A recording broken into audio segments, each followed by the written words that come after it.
And we'll welcome you in. It's officially playoff time as the Conejo, the #1 seed here in San Luis Obispo, will play host to the team they've seen many a times, the OC Riptide, who won the first game this morning 6-4. Some late inning heroics as they upset the Crawdads. Austin Gregory here alongside Josh Mechanic and Sammy Holiday. Unfortunately, no Cameron Deck for the playoffs, but it's a big one today. Obviously, the Oaks, the top dogs, the team to beat here. They have the easiest path to the championship game. And Sammy, 2 wins to finish the regular season after a little bit of a rough slide. What's the key today for the Oaks to win this ballgame? Well, last time we saw Rivas, he had his first quote-unquote bad start this summer. 7 runs, only 4 of them earned. But the Riptide, who we're playing today, just had a completely different approach, one we haven't seen against Rivas all summer, and that's attack him early in the count. A lot of hits given up really early in the count on the first or second pitch. So we'll see how the Puma adjusts today, whether he starts off with more breaking balls early in counts, goes with the changeup to start off a lot of hitters, try to get some swing and misses, get ahead in counts, and then mix in sort of pitch behind today. See if we see that. Start off with the breaking balls, then finish off hitters with the fastball. And as Sammy said, it is the Puma on the mound, Alexander Rivas. Josh, obviously we've seen it all summer long, a lot of excellence, but break down the regular season of Alexander Rivas coming in as the ace and the #1 starter today for the Oaks. All summer, Rivas had a sub-2 ERA until his last start, where the ERA shot up from 1.15 to over 2, but it's been an efficient summer for him. And today, as Sammy said, maybe pitch backwards, as the Riptide's lineup was very aggressive last time out versus Rivas. And for a guy who doesn't have the fastest fastball, he's got to make sure he locates that on the corners and not miss in the middle of the plate. And for Alexander Rivas, that defense that is behind him first, it's going to be the guy he's worked with for the last 2 years, Brendan Durfee behind the plate, as Taylor shoots that one to short and throws it over to the man that I personally was expecting to be over at first base today after watching him take ground balls on Sunday there, and then he moved over there on Sunday, and that's AJ Salgado, who gets his first start of the summer at first base in this playoff game. It's been a question and a topic of discussion amongst the 3 of us is who's going to be the first baseman for the Oaks come the playoff times, and it's going to be AJ Salgado for this game. The middle infielders, of course, Jack Brooks and Gavin Grant and Zach Daudet, the top bat for the Oaks this summer, maybe tied with Tyler Ganus at this point. He'll be over at third, and then from left to right in the outfield, it's the 3 we've seen a lot of as of late. Carrillo on left, Sandoval on center, and Tyler Ganus in right.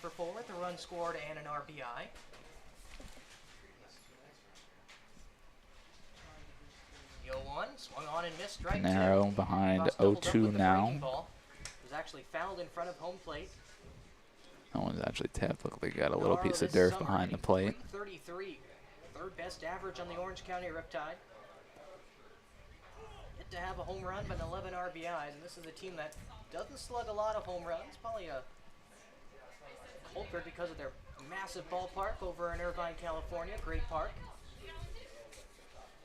0-2 not up and narrow. Rivas delivers. Misses away with that one just barely. Pitcher's pitch there. Really good spot. Santino Pinero is one of the leading hitters for the Riptide, but traditionally we've seen him in the 8-9 spot in their lineup, but due to a lot of players leaving, they've had to move him up, and they got him in the 2 spot today in both in this game and also in the first game as well. One of the toughest hitters on this team to strike out. Only 8 times in 96 at-bats. Yeah, and what Josh saying, you know, the departure of players to the Riptide, as Pinard punches that one over the Daudet with the shift, and he'll throw it over for out number 2.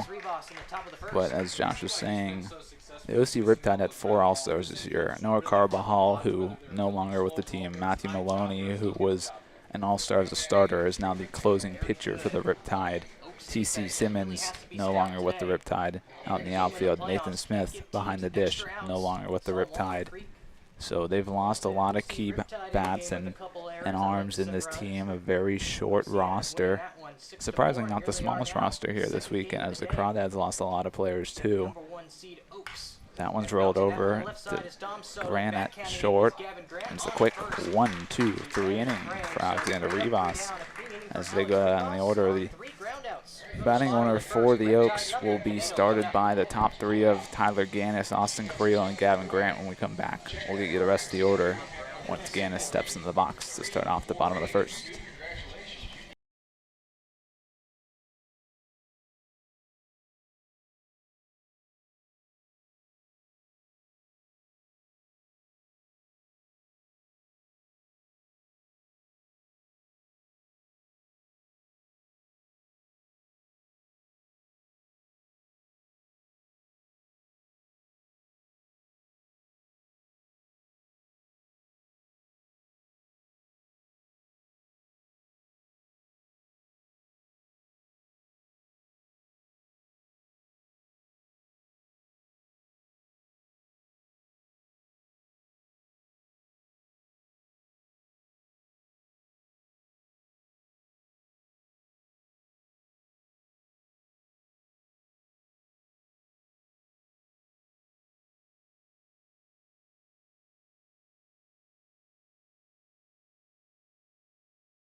We'll welcome you back as Tyler Ganus is going to be the leadoff hitter today. We've seen the last few weeks Ganus and Carrillo flip-flopping between 1 and 2 with Gavin Grant at 3, no matter which 2 there are between those two. But Carrillo started the summer as the leadoff hitter for the Oaks, where he won his first 4 games all with a leadoff hit, 3 doubles, 1 single, and then this guy came along, was towards the bottom half of the order where he was at Oregon, and then he just becomes unreal. Had an average over 600 for a few games, had an average well over 550 for a few games. The infamous line from Sammy and Gannis' new song, Just Like That.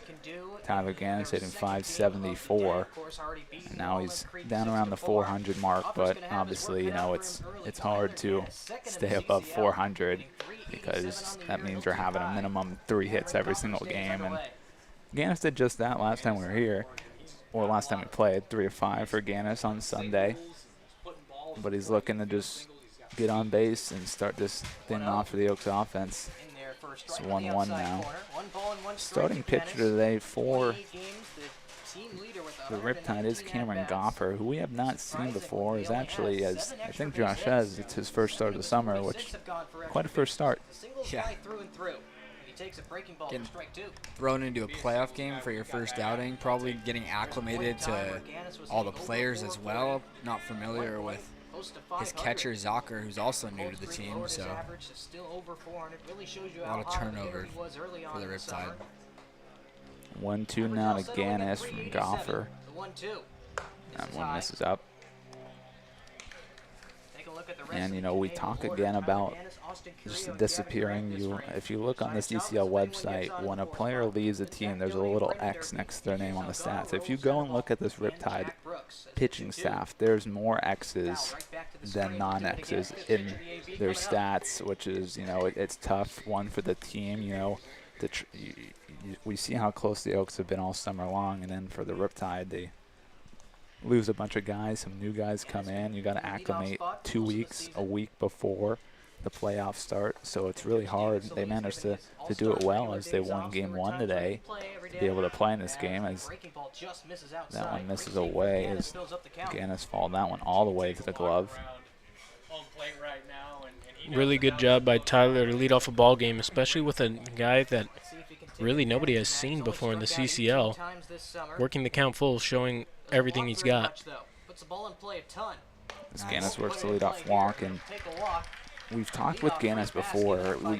One of my favorite things personally is to watch Tyler Ganus pregame. He stands there and watches the starting pitcher warming up in the bullpen, and he's able to figure out what the pitches are that the guy has, and he lets everybody know. And with Goffer, it's the first time he's seen him, and for him to be able to adjust and be able to sit and wait, fell 1-2 behind in that count, and now he's a leadoff base runner for a dangerous slew of the order with Carrillo up next.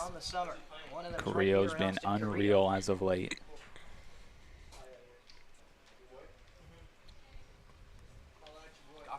Carrillo scores the bunt, pops that one back. When we first got here, there was really no breeze to speak of at all. It was hot, it was humid, and it was just really stagnant, the air, but a little bit of breeze starting to pick up. You see the leaves on the trees starting to rustle a little bit, of course, as it always does here. Blows out to left field. The wind here blows the opposite, as it does at Sparky Anderson Field in Cal Lutheran, where there we got that jet stream out to right field, and the ball just dies in left, and it's the opposite at this ballpark. Austin Carrillo. Carrillo slaps that one foul. 1-1 the count. Or 0-2 rather. So Carrillo behind the count, 0-2 now.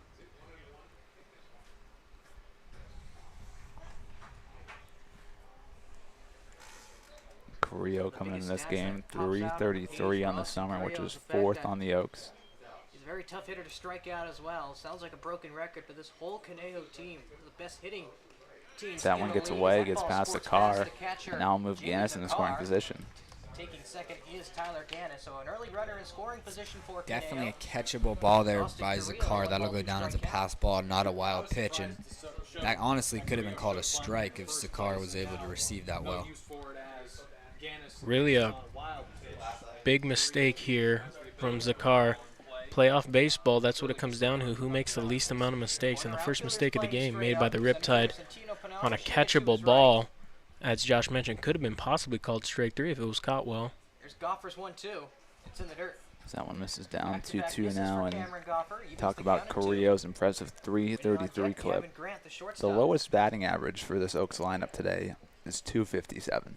Which is just absolutely absurd. It's Raul Sandoval who does it all. He's great defensively in center. He was a late add to this roster with some guys transitioning off the team.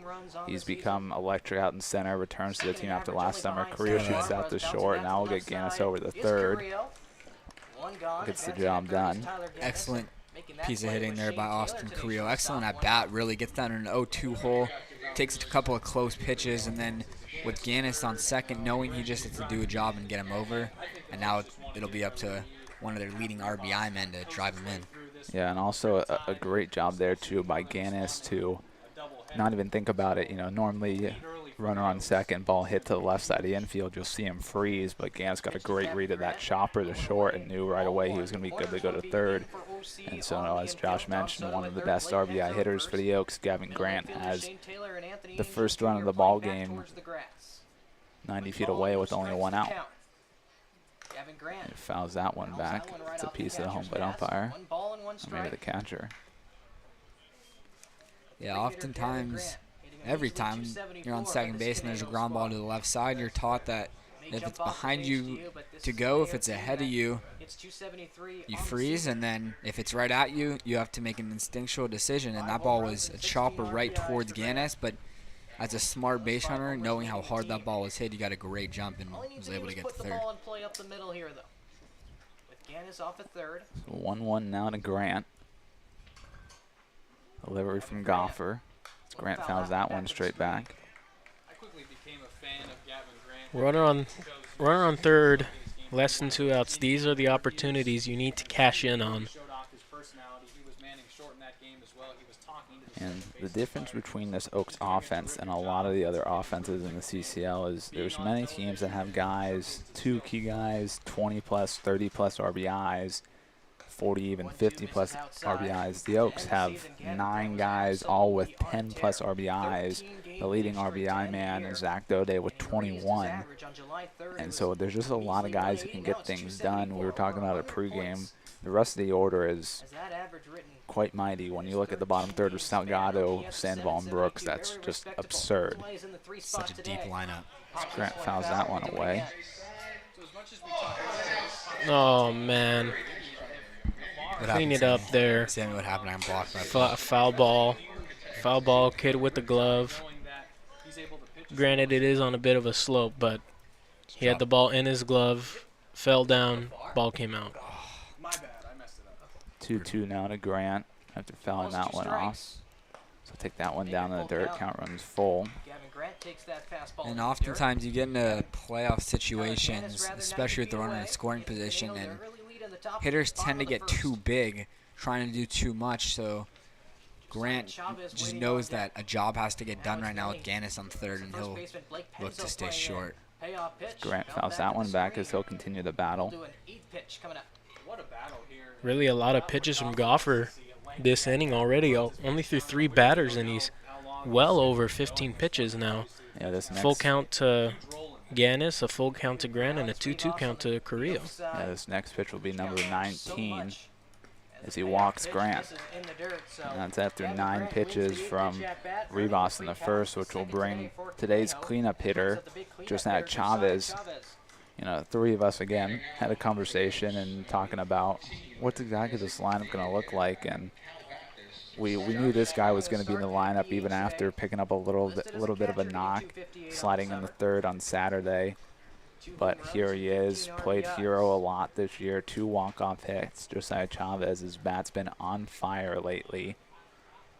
Last 2 weeks of the regular season for the Oaks, Josiah Chavez really became the go-to hitter for the Oaks. Came up big in a lot of situations, ton of RBIs. Really played his way into this playoff lineup, which we knew was going to be tough for somebody to get into, someone who Chavez wasn't an everyday player, but the last 2 weeks just flipped a switch and really just became unreal at the plate. That one's down in the dirt. Grant goes for second, and he'll get there, and that's big right there. So now there's 2 guys out in the pond in scoring position. The 2 Ducks, the Oregon Ducks, out in scoring position as Ducks in the pond, as now they can't get a double play on Chavez and a grounder from him, which will force the corners in now. And also takes away the double play possibility. With the infield back now, Chavez sits the ball on the ground. Yep. He'll bloop that one to left center field. They'll send Grant home. The throw to the plate is cut off. It's a 2-run single for Josiah Chavez, and he'll go to second on the third. wild Nobody's throw. covering. Go to third.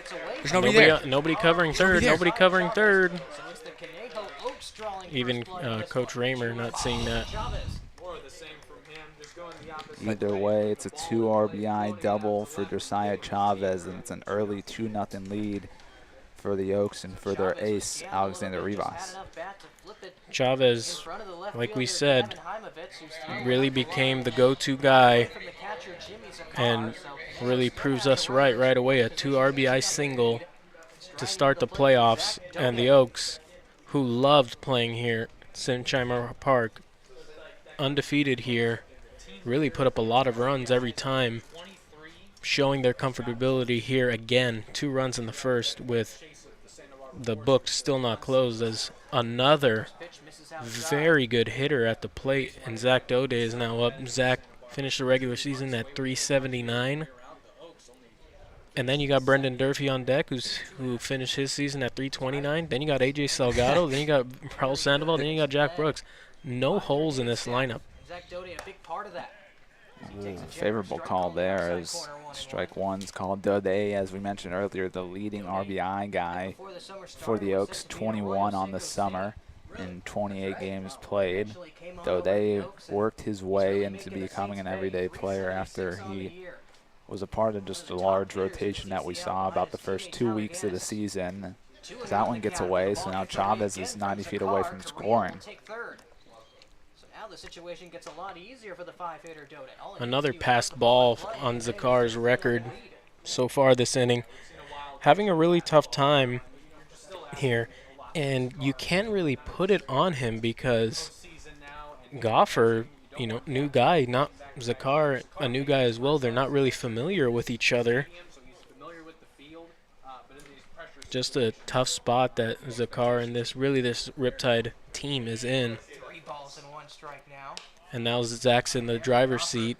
3-1 count. We see a lot of guys on the Oaks get into these 3-1 counts, these 3-0 counts, getting into fastball counts and really taking advantage, putting good swings on balls, getting balls into the gap.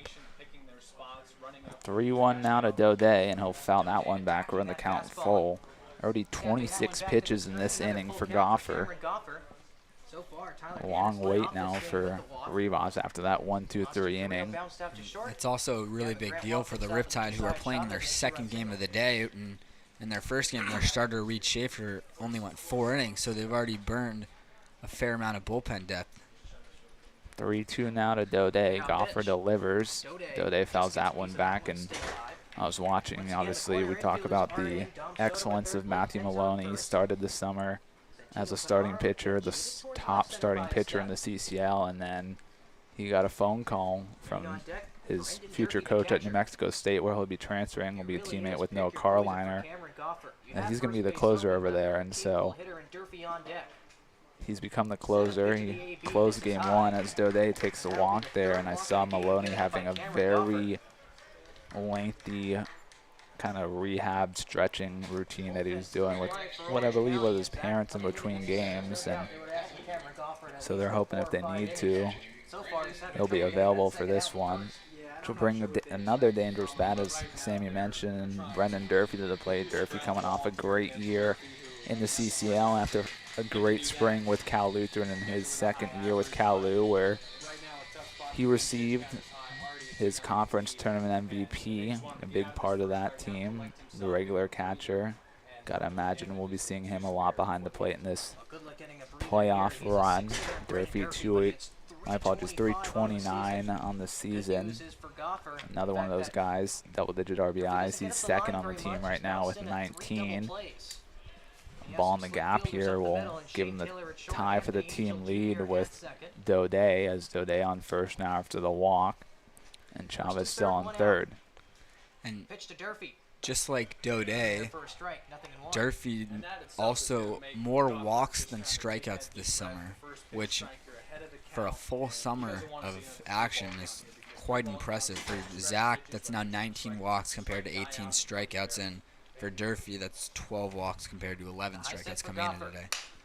Breaks his bat, rolls that one to second. He'll only be able to get one out, so it's an RBI ground out for Brendan Durfee. But he'll take it and puts him one away. And we, as Josh says with that, you know, Daudet 19-18, Durfee 12-11, and then there's Austin Carrillo, who has 30 walks compared to his 17 strikeouts, as he's been unreal. And now this brings the soon-to-be UCLA Bruin, after transferring there this summer.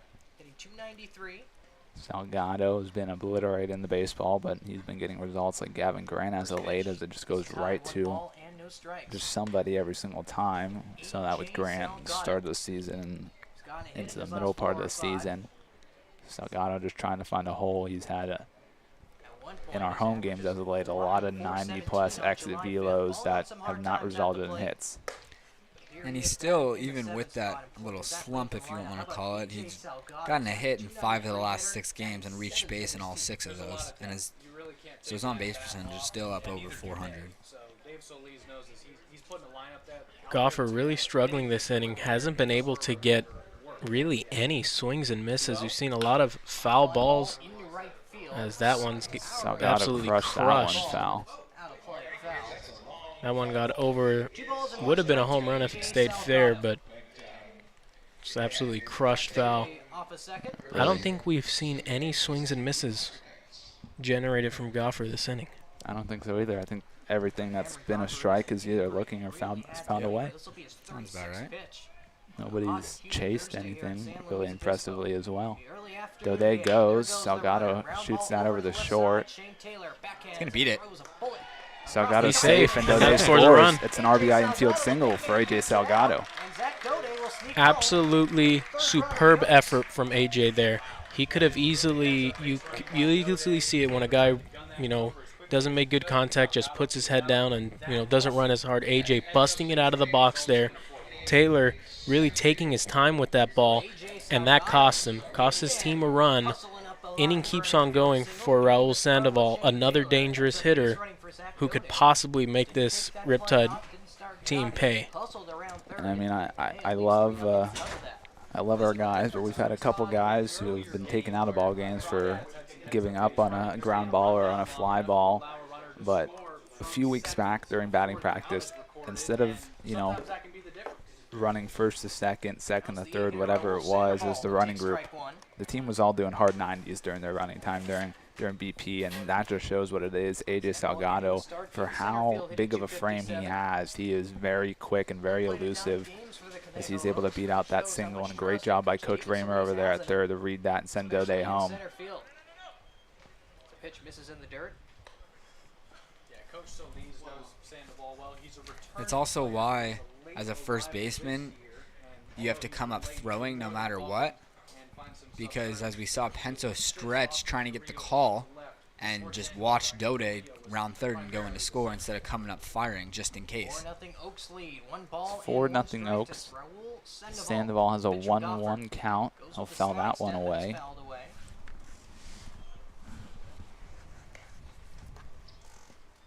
Sandoval, the 8th hitter to come to the plate for Conejo. This inning started with the Tyler Ganus walk. Had a lot of success here and just really taking advantage of it already. 6 runs here in the first. That's really from A.J. Salgado beating out that infield single. So 1-0 now to Jack Brooks, the last guy in the order who needs to have an at-bat, as all 9 guys have come to the plate now in this inning.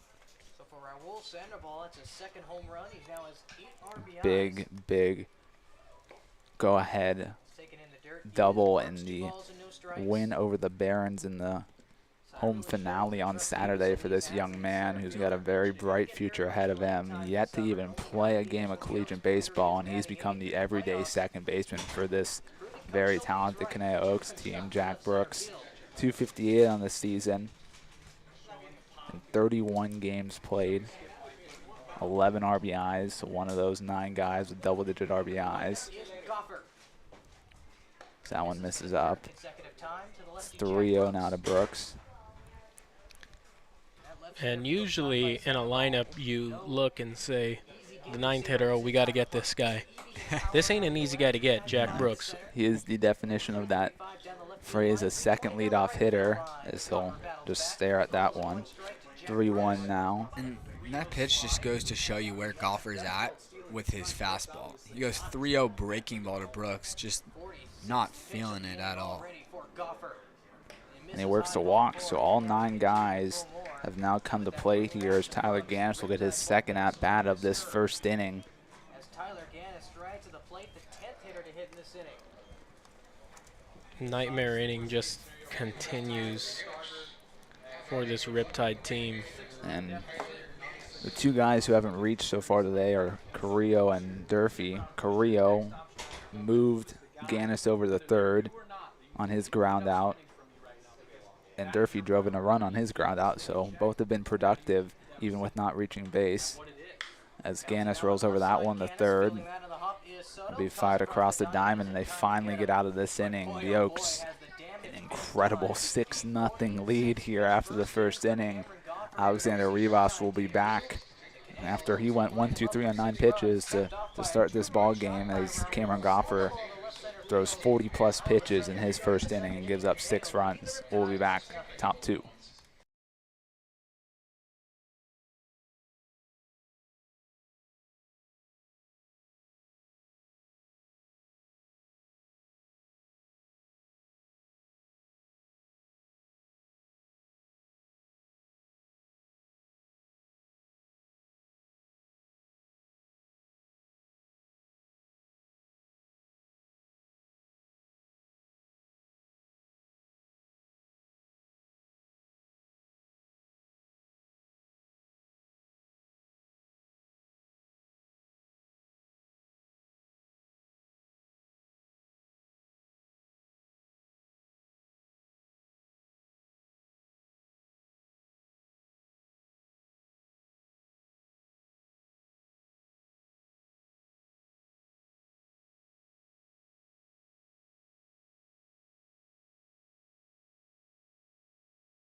we'll welcome you back as finally we're here in the second inning.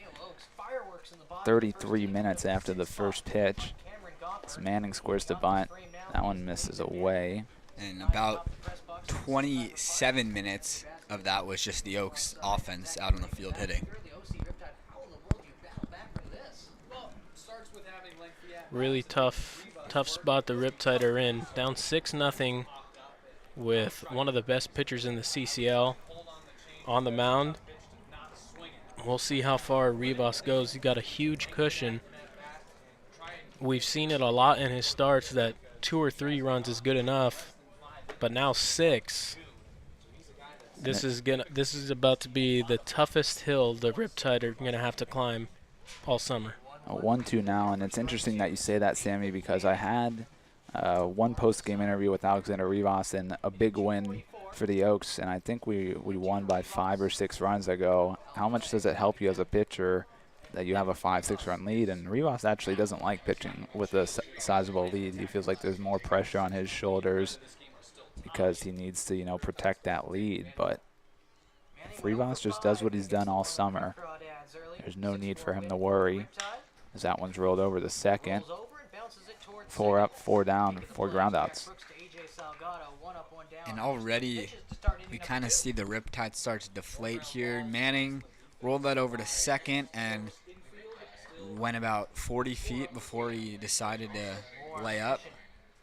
So the Riptide, to come back in this game, they got to keep their spirits up, keep their heads up, and just continue to fight. They are in a bit of a tough spot. It kind of got unlucky on the luck of the draw, I guess. Playing the first game of the day at 10 a.m. So you figure they got to get to the field about probably around 8 or so. At least, yeah, 7:30. And then you're playing right again at 2:30. Yeah, I think it's really just a matter of preference. I was actually having this conversation with Lucian Westberg on one of the off days. I was messaging with him, and he was asking me what the schedule is, and I go, yeah, the team that we're playing is going to have to play back-to-backs.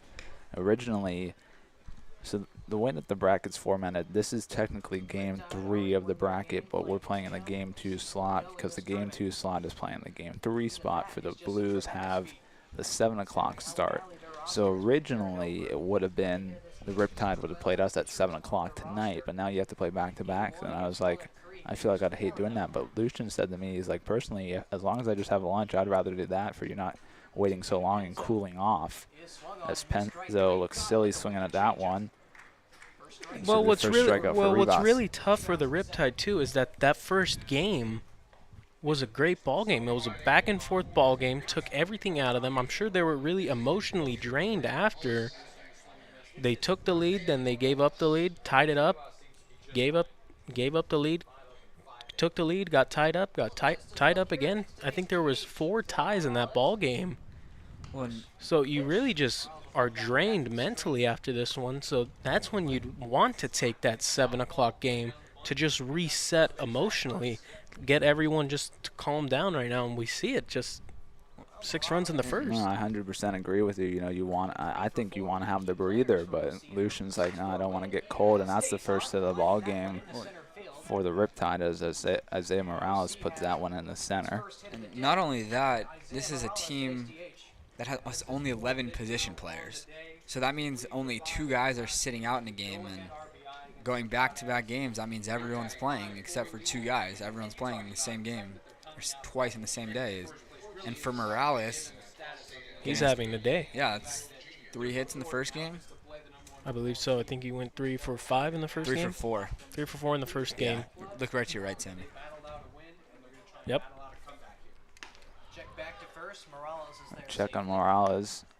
Yeah, I know Zakar is one of the 2 that did not play in game 1. We're all surprised that Gavin Mez not in the lineup so far. Zakar's going to be behind the plate. Obviously, Nathan Smith, the other catcher, but he's no longer with the team, an all-star. Penso is also a catcher, but he needs to play first base for them. And I'm surprised they didn't have Mez as the DH, but that's because they wanted to get Morales in the lineup again after a 3-hit day. And now it's 4 hits on the day. Swings through that one, 1-1. Anthony Angel Jr. 1-1 to him now. We saw Angel Jr. on Sunday for the first time. One of the new adds to this roster before the deadline to add guys. 2-1 now as that one just misses away. On deck, Jimmy Zakar, today's catcher, replacing Gavin Mez, who was behind. Rivas checks on the runner at first. Back in there safely. For being a righty, Rivas has got a really great pickoff move. Picked off multiple runners this year, including in the showcase game where he hit the first batter he faced and picked him off at first, struck out the next guy, and they got a pop up the first to end it. So he got Angel way in front of that one, even at 2 now.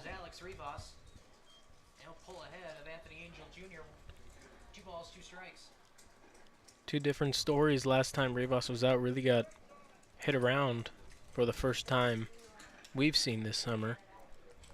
But this start, he's doing a real good job of mixing up his pitches as he gets another strikeout there. Second of the inning. Just doing a really good job of mixing up those pitches, changing the eye levels, changing the speeds, just being really deceptive up there. And when he's on, he's one of the toughest guys to hit. Yeah, Rivas goes from 3 ground balls in the first inning, and then he gets a ground out to start this inning, and he gets those 2 strikeouts. But as you mentioned, Rivas doesn't have the nastiest stuff because he doesn't have that high velocity fastball. But we'll be back in the bottom of the second. Already a new pitcher on the mound for the Riptide as Matthew Gaunt's going to take the mound. We'll be back. It's Carrillo, Grant, and Chavez all due up for their second at-bat to the ball game. Only in the second inning. Elks lead 6-0.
We'll welcome you back as Austin Carrillo steps in the box. He's still looking to get his first hit of the ball game. I'm going to say that because it's his second at bat and he's 0 for 1. One of the only guys who didn't get on base in the first inning of a monster 6-run first inning for the Oaks. They lead this ball game 6-0 because of that and because of the good pitching of Alexander Rivas in the first 2 innings. Carrillo, it was an important ground out though after Ganus walked to start off the bottom of the first and then advanced on a pass ball to second. Carrillo does a good job to ground out to move Ganus to third, which then allowed Ganus to score on an RBI single from Chavez, 2 RBI single from Chavez after Gavin Grant advanced to second. Obviously, the third out of an inning can't be productive, but the first 2 outs of the inning for the Oaks in the first, productive. As Austin mentioned, the Carrillo got Ganus over to third when he was on second, and then the Brendan Durfee RBI ground out to score a run. What a throw, Parker. Even Coach Solis giving him heads up, giving him some props first base coach Parker just threw the ball perfectly, rolled it right into the dugout from the first base coach's box. Former catcher. That one misses in on Carrillo. 1-2 to him now. Team leader in at-bats. Team leader in hits with 34 of them. 41 rather. 5 behind Tyler Ganus, so he's actually in second. 1-2 now to Carrillo. That one misses down. Gaunt really thought that was strike 3. As we mentioned, the on-base percentage of Carrillo, just an unreal clip. 30 walks this summer, which is way more than anybody else. As there's finally a swing and a miss from the Oaks offense. First strikeout of the day. Bring Gavin Grant to the plate now. He worked the walk last inning, came around the score, one of those 6 runs.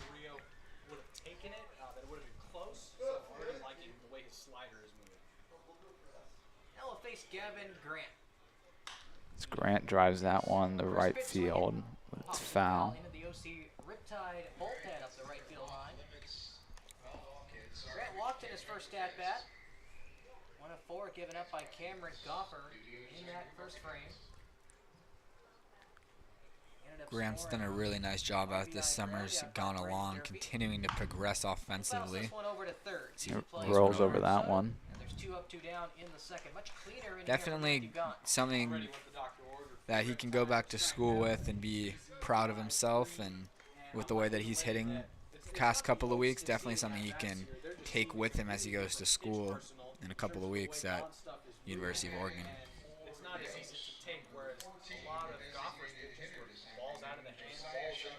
Just bring Chavez to the plate now. He started the scoring off with a 2-run single in the first that brought in Ganus and Grant, and he scored himself on the ground out from Durfee. Matthew Gaunt misses outside 1-0 to Josiah Chavez. He got the scoring started, flipping a single in the Really can't say enough about what Chavez has done the past 3 weeks or so. Tyler Ganus, and he ended up scoring on his own. Chavez swings and misses at that one. 1-1 the count. That single from Chavez moved them tied for second on the team, and my apologies, third on the team now, with Carrillo at 16 behind Daudet and Durfee, as there's another single from Chavez to the 5-6 hole. Just a great piece of hitting right there. Got fooled a little bit on that off-speed pitch, but had enough discipline to keep his hands back and just shoot it the other way for another base hit. And that's what we've seen a lot lately during this hot streak of his, just hitting the ball wherever it's pitched, whether that's an outside fastball, ripping it down the left field line, or an inside fastball, hitting it over the right field wall. He's just on every pitch, no matter where it's located. Bring Zach Daudet to the plate now. He'll take strike 1. He walked and then came around the score on an infield single from second base after some great reading of the baseball from third base coach Cody Raymer. As great hustle as well from Salgado out of the box. Daudet fouls that one back. He'll be behind 0-2 in the count now. It appears so, Chris. Guess I do have fans. Sammy, you have a lot of fans. Oh, yeah. I'm a fan of you, Sammy. Appreciate it. Time's called here. Is Cam in the chat? No. No Cam. It's a fraud. Probably because he's driving up here. Miss Cam. Yeah. Could have really used him out here. Yeah, the pitchers are all actually pretty upset he's not here. 0-2 now to Daudet. So sky that one out to shallow left center field. That's going to drop. Great base running there by Chavez. Daudet again catches the Riptide sleep in, and he's in there. Is that a double? No. That can't be. Nah, it's just a single and advance on the throw or Aaron. I don't even. That's such good base running by Zach. Wow. We've seen a lot of really good plays made by the Riptide center fielders. We saw Pinero take away a hit last time we were out there.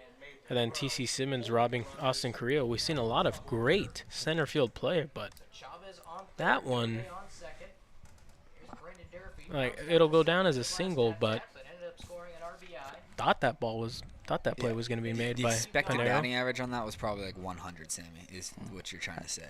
With their center field, yeah, but I had a feeling it was going to drop down there. So 2 runners in scoring position for Durfee now as he shoots that one to short. A nice play over there at short by Shane Taylor to end the inning. So Oaks unable to bring those 2 runs across, but they'll still carry a 6-0 lead in the top of the third. We'll be back with Alexander Rivas still on the mound.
Welcome you back, top 3 now. Jimmy Zakar steps in. One of 2 guys to have not had plate appearances so far today. Jimmy Zakar, Gavin Heimovitz. 1-2 due up in this inning against Rivas. Is that one down in the dirt? Zakar was one of the guys for the Riptide who just recently joined the team. This will be just his 3rd game. We saw him make his debut against the Oaks the other day. And now he's getting a start in a playoff game behind the plate because this is their 2nd game of the day, and Mez can't start them both. So that one just misses down as Zakar is able to hold up on that one.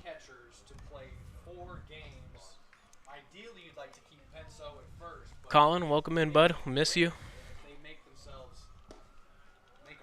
That one misses down 3-1 now. For those of you just joining us, Oaks got out to a big 6-run lead. Huge 6-run first, capped off by a Raul Sandoval 2-run homer. That one's lined in the left. That will drop in front of Carrillo. It's a leadoff single for Jimmy Zakar. And Sandoval joins you, Colin, as the only 2 guys to hit ones out here, right? For the Oaks? Yep.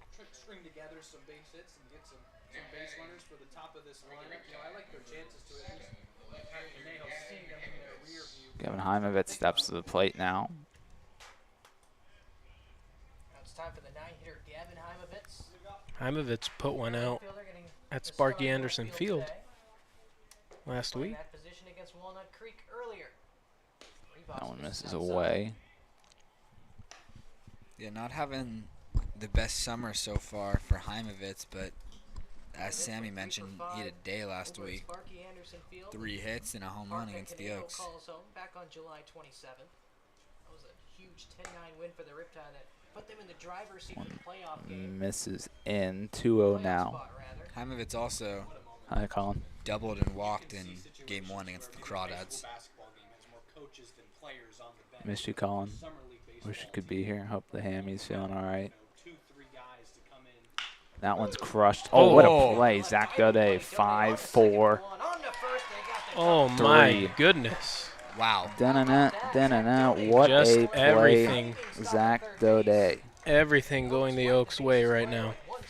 Yeah, that ball was hit maybe 100 miles an hour off the bat. And an excellent play over there by Daudet. Such good hands to pick that ball. And staying composed, too, on the throw, and great turn by Brooks as well. So now it's Shane Taylor with the bases empty after what an incredible play that was from Zach Daudet.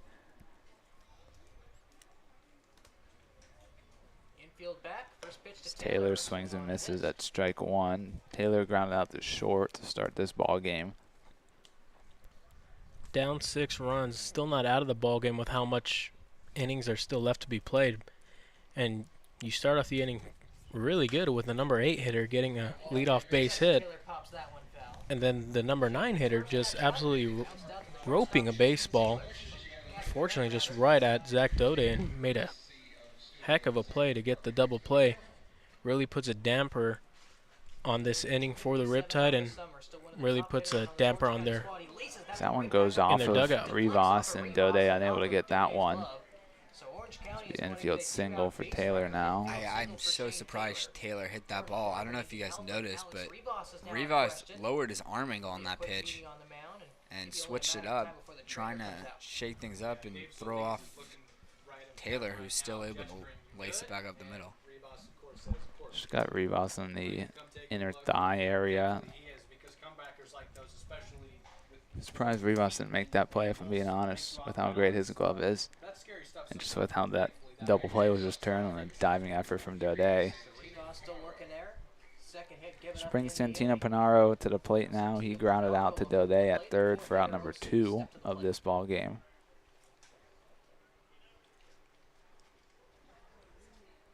Santino grounded out to the third baseman Daudet for the second out of the top of the first. That one's fouled back. The second plate appearance, he'll foul it back to the screen, 0-1. I loved our chat with Dave Solis in our little production meeting. He took the Zoom call from his truck. He was probably in some parking lot running errands and took the time to share some information with us. And he tried to keep it secret. He said, Rivas is going to be the starter on Thursday. We figured, Skip. We figured he'd throw your ace. That one fouled away. 0-2 now. Right now, Alex Rivas living up to that ace potential. 2 2/3 innings for him. 3 hits and 2 strikeouts. One good pitch away from picking up number 3 against Santino Panaro. Taylor the leadoff first. 0-2 delivery from Rivas. That one misses away. Fastball. The way Rivas pitches, and I'll say it again, the way this Oaks infield is configured, they're really a match made in heaven. The amount of ground balls that are induced, the amount of electric double plays they're able to turn. We already saw one in this half inning. I mean, they just work so well together. 1-2 delivery from Rivas now. That one just fouled away there by Panaro as he had to lunge for that one. And Panaro, no surprise based on that swing, went to go look to see how often he strikes out, and he doesn't. 6 strikeouts in 104 plate appearances this summer. So he does a really good job with 2 strikes of shortening up. 1-2 delivery again. That one shot in the center. It's going to be another single. Now get towards the center fielder, Raul Sandoval. Station to station for the Riptide. They have first and second 2 outs. And you just think what could have been if they don't get into that 5-4-3. They're plating a run. that just makes that Zach Daudet play just that much more huge, as that could have been 4 singles to start the inning for the Riptide. That would have put them right back into this ball game. Would have at least had a 1-run score and possibly either 2-run score with 2 on, or the bases loaded with a run with nobody out and 1 run already across. Soto steps in now. He also grounded out in the first to Grant. First pitch breaking ball from Rivas misses for ball 1. And that looked like a strike to me. It's a good spot there from Rivas. you're running up for the first pitch. Try to drop it in there first strike. in sweat. He had such a long break from his first inning pitch to his second. Obviously didn't lose his rhythm, but now you're just working closer to getting him out. That one's fouled back. The Oaks bullpen is full of guys that you can hit off of, but just to see this guy out of the game and a different arm slot, a different style. Chris, I think could help the Riptide. we would all be grateful if we could be half the man that Vin Scully was in his broadcasting career. 45th pitch of the day coming up for the big righty 1-1 delivery now from the windup. from Rivas. He goes the breaking ball and hits that same spot. At least it's consistently called. The home plate umpire is gonna start to hear from the Oaks dugout if Nathan Manning waiting on they deck. continue to not get that call. To walk anybody, but he has given up 4 hits, 3 of them 2-1 delivery. That one's fouled back. 2-2 now. A little bit of, I mean, it's kind of hard to tell with how that curveball has been called, but We have had an intern working scoreboard and barely read what Chris just said, Sammy. Web gem from the scoreboard. Hmm. I like it. Facts. 2-2 from Rivas. Rivas' 2-2 is fouled away. Rather foul. We talked to Soto after It's 2-2 now, and a little bit of somewhat control issues for Rivas in this inning. As if it's not for Daudet's glove, it's 4 singles before this at bat. Some lengthier counts now, as he hadn't thrown a 3-ball count to anybody, as that one's fouled into the glove of Durfee, as he'll squeeze that one for out number 3.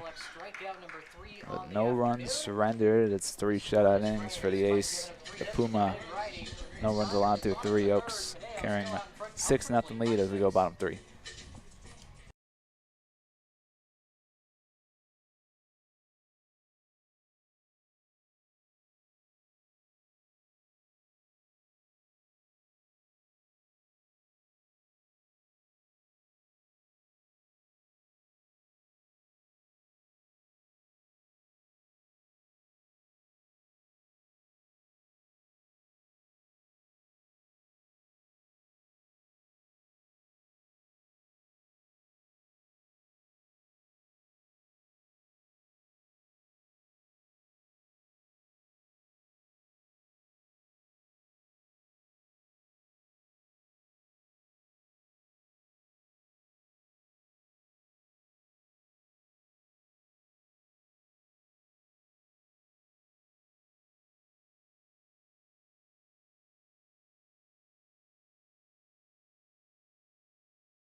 Welcome you back now. Salgado steps in now as he beat out an infield single that resulted in an RBI, as Zach Daudet was sent home on a great read from Coach Raymer at third. Really, that was the biggest point of this ball game. AJ beating out that infield single. That would have kept the score at 3-0, which is more manageable as he rolls over to second base for the first out of the inning. Beating out that infield single extends the inning, gets the 4th run of the ball game in for the Oaks in the first, and then right after the Raul Sandoval home run makes it a 6-0 ball game. So that kind of hustle in a playoff format like this really really sets the tone for the type of weekend that the Oaks are going to have here in Slow. Sandoval steps in now after his home run in the first as he takes ball 1. With a 1-2 count that Salgado put one over the fence on. Just turned on one, and as Josh said, only the second home run the Oaks have hit here this summer. Apologize for the background noise. So that one's rolled strike 1. Sandoval not happy about that one. Umpire says it doesn't matter. 1 ball and 1 strike. Wait, that was called a strike? Yep. I looked away after the pitch. Yeah, I didn't see where it was. Not exactly sure there, but 1-1 now to Sandoval. Raul Sandoval. So we'll shoot that one right to second base, and it's caught over there by Anthony Angel Jr. for out number 2. A really good job by Gaunt here, looking for his second scoreless inning after the nightmare that was the first that saw 6 cross the plate for the Oaks. Gaunt really being a stopper here for the Riptide, just trying to give them just any sort of momentum, let them know that they're not out of this ball game. That one misses down. Jack Brooks steps in for the second time today. He walked in his first at-bat. All 9 Oaks.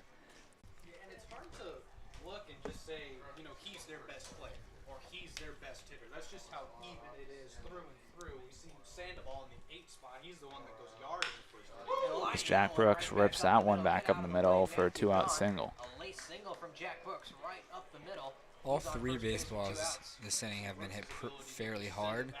I'd say the line out by Sandoval was the softest hit as it got it on his hands a bit, but the Salgado ground out was probably 95 plus off the bat, and so was that Brooks line drive up the middle. Second on the team with 9 stolen bases. Brings Tyler Ganus to the plate now for the 3rd time in as many innings. He's 0 for 1, walked, came around the score in the first, and then grounded out to end the first. So far, 6 hits for the Oaks. 6th hit of the ball game for the Oaks, only in the 3rd inning. So looping curveball gets in there for strike 1. And they haven't really been cheap hits either, other than that Salgado infield single. It's been a lot of hard hit baseballs for the Oaks. Ganus came into this game hitting .387 this summer, leading the team in hits and average. How did that not hit him? I have no clue. A lot of late break on that ball from Gaunt, and looks like that ball was gonna destined for one of the cheeks of Tyler Ganus, but breaks in. Yeah, he just stood there bracing for it too, and then missed him. 1-2 now to Ganus. Time for him to enter what he calls compete mode. One of the best strikeout rates in the league, an above average 15% of the time. What you want from a leadoff hitter. Brooke goes, he slips, and there's another hit by pitch for Tyler Ganus. He stopped for a second as he was a little confused. But it's another hit by pitch, which now puts Tyler Ganus just 1 behind the lead leader, Jack Brooks in HBPs. Brooks with 9, Ganus with 8. 1-2 that breaking ball that starts at the hip, just one too many times there for Gaunt. Got away with it on the ball call for Ganus, but if you're going to do that, it's not really a pitch that you should be throwing a lot. If it works out once, that's fine, you get a strike, but if you consistently throw that ball, it's either going to hit somebody or they're going to stay on that pitch, and they can really turn on it and drive it down the line. It's Carrillo. That one gets by. Brooks will round third.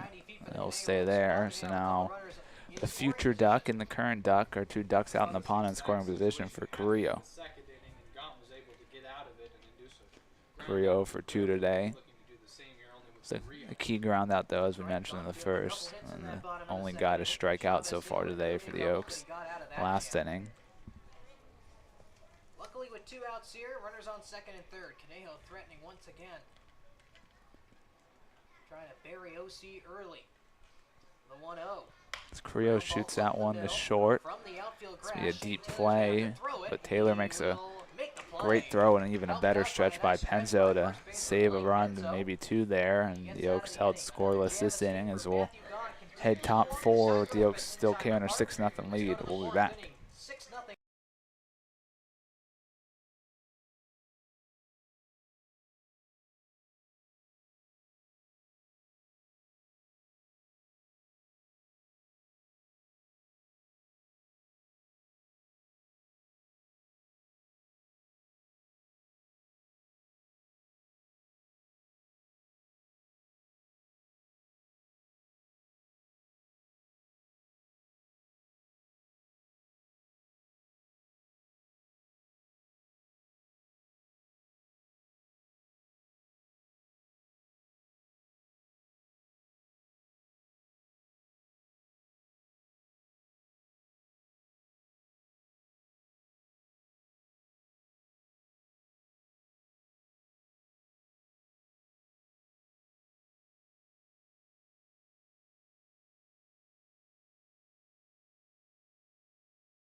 We're back for the top of the 4th inning, and we have a bit of a rotation up here in the broadcast booth as I'll be taking over play-by-play for innings 4 through 6, and then Samuel finish out the game 7 through 9 as the first pitch by Nathan Manning is hit over to third base right at Zach Daudet, and Alexander Rivas has a quick 1 pitch out to begin the 4th.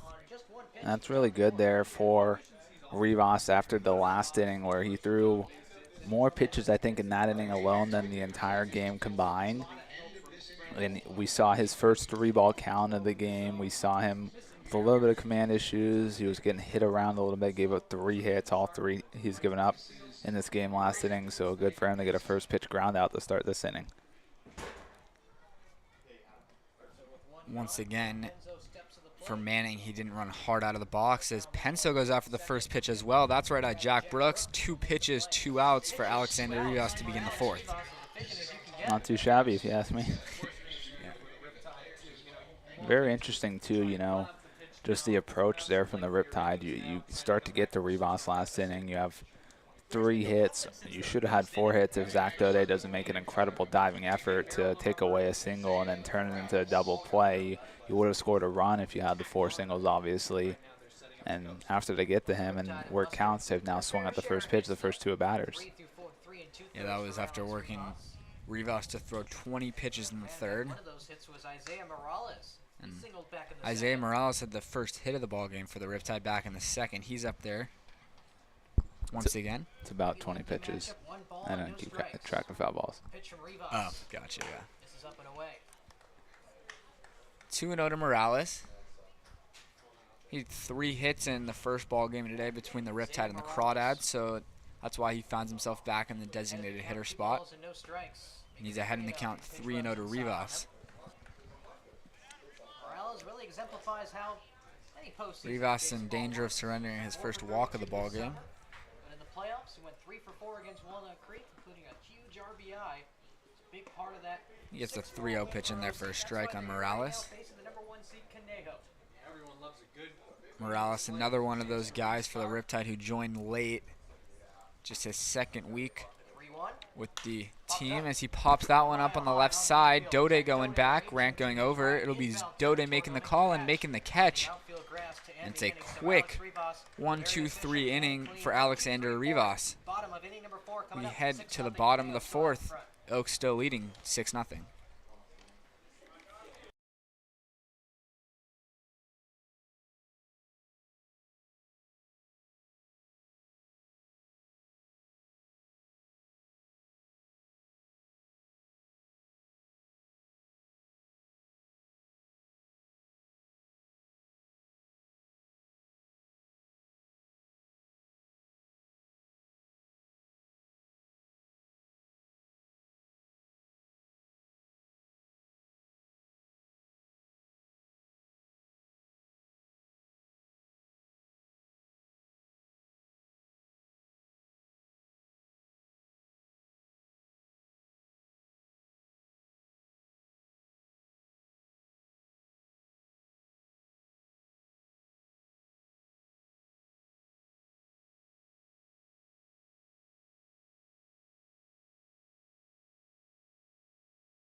Manor, it's Malcolm Brown and another. We're name I back can't say. for the bottom of the 4th inning.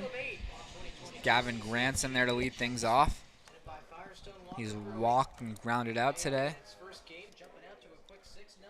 The Oaks put up 6 in the bottom of the 1st inning to begin this ball game. A lot of hits all around, 6 through 3 for the Oaks, compared to just 3 hits allowed by Rivas.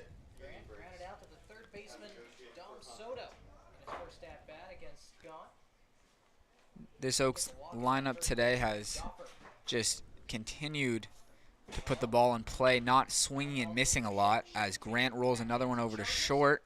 Really good play over there by Shane Taylor, who nabs Grant at first.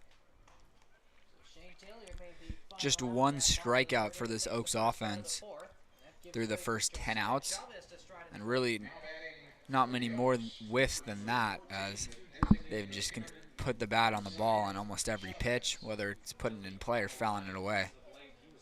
A lot of hard contact as well. And this man, Josiah Chavez, has had quite the day. 2 for 2, a couple of runs driven in as well. A run scored. Boys are just really seeing the ball well today.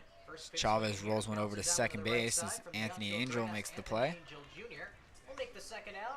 2 outs on 3 pitches right now for Matthew Gunn.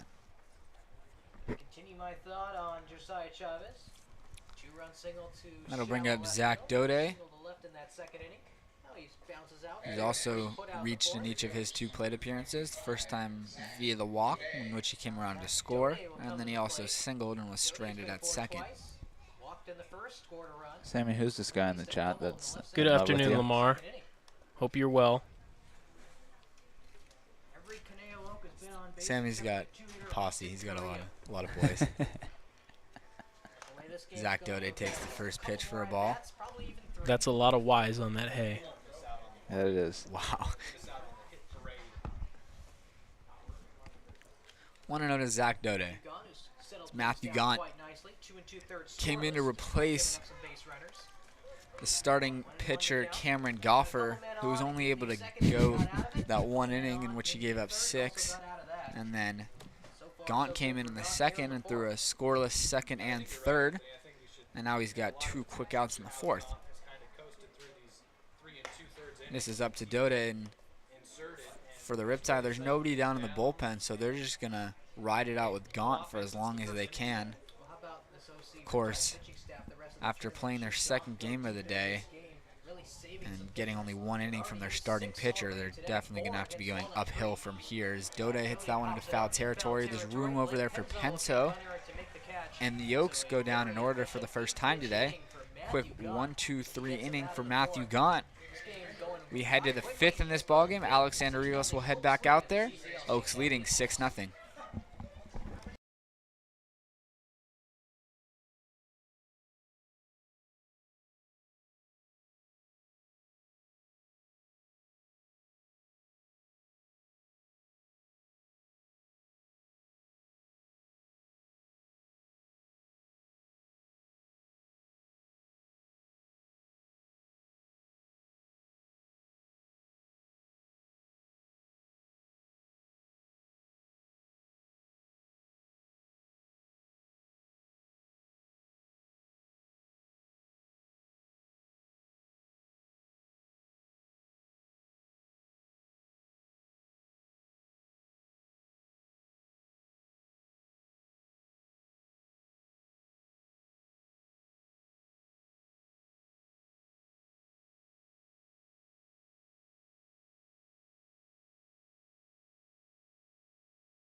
We're back for the top of the 5th inning, where Alexander Rivas is on there, back out there, after just a 7-pitch 4th. Other than a bit of a rough third inning, Rivas has looked untouchable up there. 1, 2, 3 first and fourth, and then in the second inning, a couple of strikeouts. And he's going to face the 7, 8, 9 in this Riptide lineup with Anthony Angel leading things off. He went down on strikes in his only at-bat today, and the count's now even up at 1. Generous strike call from the home plate umpire. Another strike in there. 1 and 2 now. Rivas going with a breaking ball to freeze Angel. Now 1-2 pitch. Chopped to second. Took him to weird hop on Brooks, who fires a strike to first to get Angel. Took a tough hop there, but Brooks stays calm and makes a very strong throw. Get the first out of the inning. Rivas really cruising now after that third. Need Rivas to make that play. And that'll bring up Jimmy Zakar, who reached on a single today. First pitch from Rivas in there for a strike. Great location there from Rivas. Paints the outside corner. And as Sammy talked about in the pregame, Rivas is working backwards so far today as much as he can, throwing a lot of first pitch breaking balls and changeups. Definitely locating the fastball better than his last start as well. And he's got Zakar on a 1-2 hole.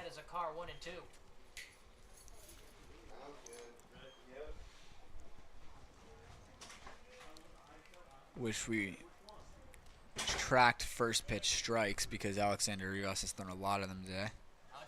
That's what he's been doing all summer. Yep. And that's why the Riptide hit him last outing, is they knew he threw a lot of first pitch strikes and chose to attack early. Today they found themselves in a lot of 2-strike holes as that one's rolled over to Daudet. Makes another play, and they're quickly 2 away here in the 5th inning.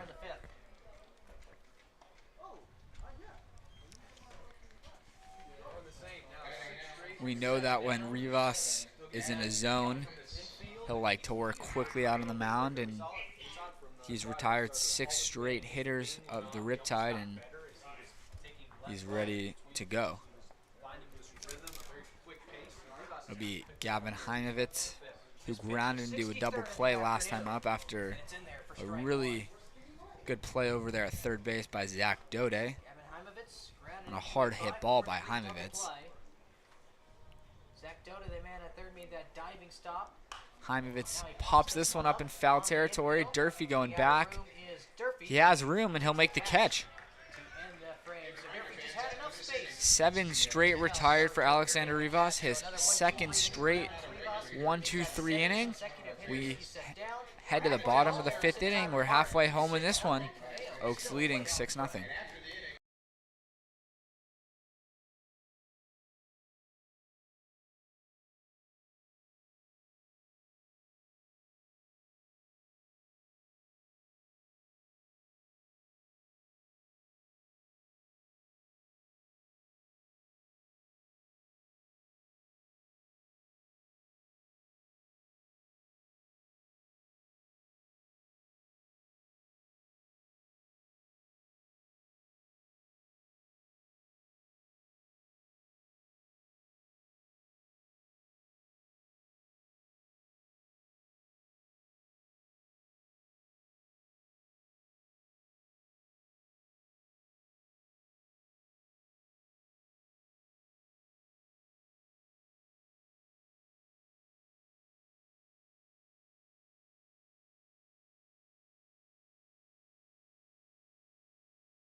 Brendan Durfee leads things off here in the bottom of the 5th.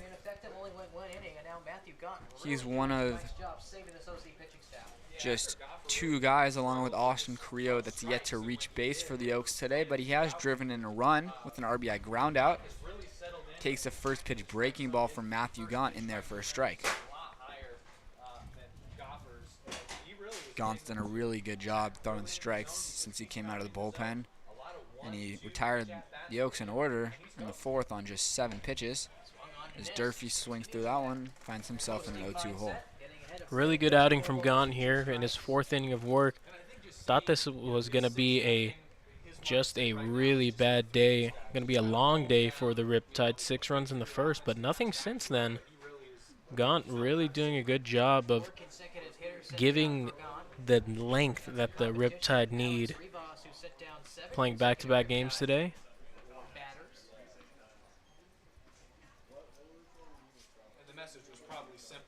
Counts 1-2 on Brendan Durfee. Follows that breaking ball all the way in and takes it in the dirt.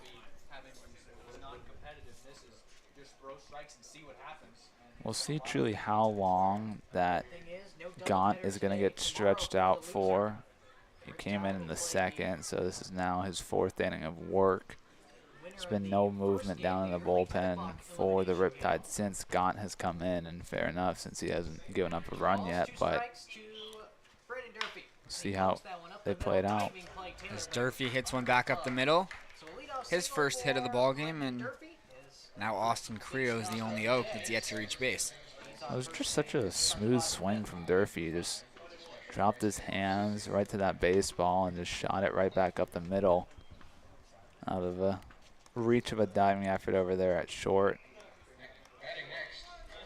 We've seen Shane Taylor make a couple of nice plays in the hole there today, but he was unable to get to that ball as Durfee hit it just too hard. And that brings up AJ Salgado, who reached on an infield single in the 1st and grounded out in the 3rd. UCLA Bruins. Here he is, playing for the Conejo Oaks, batting 7th today. Takes the first pitch strike from Gaunt. Salgado grounded out to the second baseman Angel Jr. against Salgado's infield single really jolted, kind of shifted this game as the Oaks had already put up 3 runs. Salgado hit one over to short, and Shane Taylor took his time, but with the wheels and the hustle from Salgado, he was able to beat it out, giving the Oaks their 4th run of the ball game, which then allowed Raul Sandoval to step in and hit a 2-run home run to give the Oaks a 6-0 lead, and we've been at that same score since. Still 6-0 here in the bottom of the 5th. Alexander Rivas has cruised through 5 shutout and retired the last 7 batters he's faced. Count even up at 1 on Salgado. And he hits that one to the left side to Soto. They're only able to get 1 at 2nd. The ball wasn't hit particularly hard, so Salgado reaches on the fielder's choice. Not a great turn from Soto either. Ball into... We're back. Salgado is now back to full strength in that hip flexor, so back to full speed on the bases where he is a threat to steal. He's nabbed 7 bags this summer, and if it wasn't for that hip injury, it could certainly be a lot more.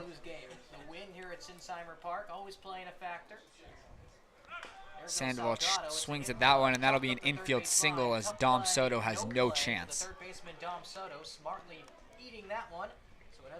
No need to even attempt a throw for Soto there. Sandoval, a plus runner, covers a lot of ground on center field, and that ball just 30 hopper before Soto's able to get to it. Just a smart play to just eat the ball, not make a throw. No need to risk anything there, especially when you're down 6. You don't need to make a hero play. And he did exactly what he should as well. Adding to that, he pump faked to try to get Salgado rounding second, maybe catch him napping. But after the infield single by Sandoval, that'll bring up Jack Brooks, who's reached base in each of his 2 plate appearances. He walked and then placed a single back up the middle. A lot of traffic has been on the base pads, and Gaunt has been able to pitch around it, but now with only one out and top of the lineup looming, this could be the inning where the Oaks get to Gaunt. And Brooks lines that one to second. It'll be a double play. Good call. Good call. I mean, it was a hard hit ball, but unfortunately for Brooks and the Oaks, it was right at Angel, and it was an easy double play ball. So the Oaks strand another in the 5th. We head to the 6th. Oaks still leading 6-0.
Alexander Rivas has retired 7 straight in this one as he's really settled in here.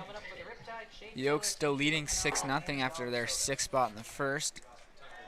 They've left some base runners on the base paths offensively, but they haven't needed any more runs as they've got their ace out there, Rivas, who's shut down this Riptide lineup so far.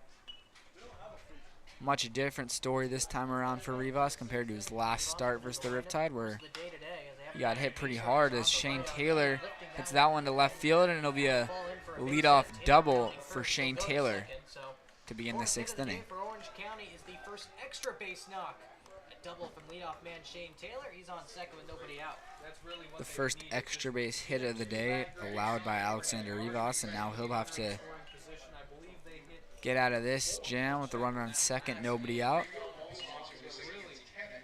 And he's got the heart of this Riptide lineup coming up, 2-3-4. Santino Pinero will step in there. Top of the 6th inning, and Riptide have a third of that mark with only 4. Left-hander Santino Pinero steps Rivas has been efficient today. Less than 80 pitches out there. 67 now. 60. Wow. Very efficient for Rivas. And in a weekend where the Oaks will be playing multiple games, win or lose today, definitely great to get length out of your starting pitcher, and they'll definitely let Rivas go in this game as far as he'll take them. He gets weak contact here, right back to him, and he got Taylor in a rundown between second and third. Daudet makes the tag on Taylor, and there's that Gold Glove defense, Austin. Oh, yeah. Waiting for it. In my opinion, that could have been the third ground ball he's fielded today, just because I know of how highly he speaks of himself defensively, and obviously I've had conversations with him about the highway robbery of him not receiving the Division III Gold Glove this year for a pitcher. What a decision there. He could have easily just taken the out at first, but he saw that Taylor was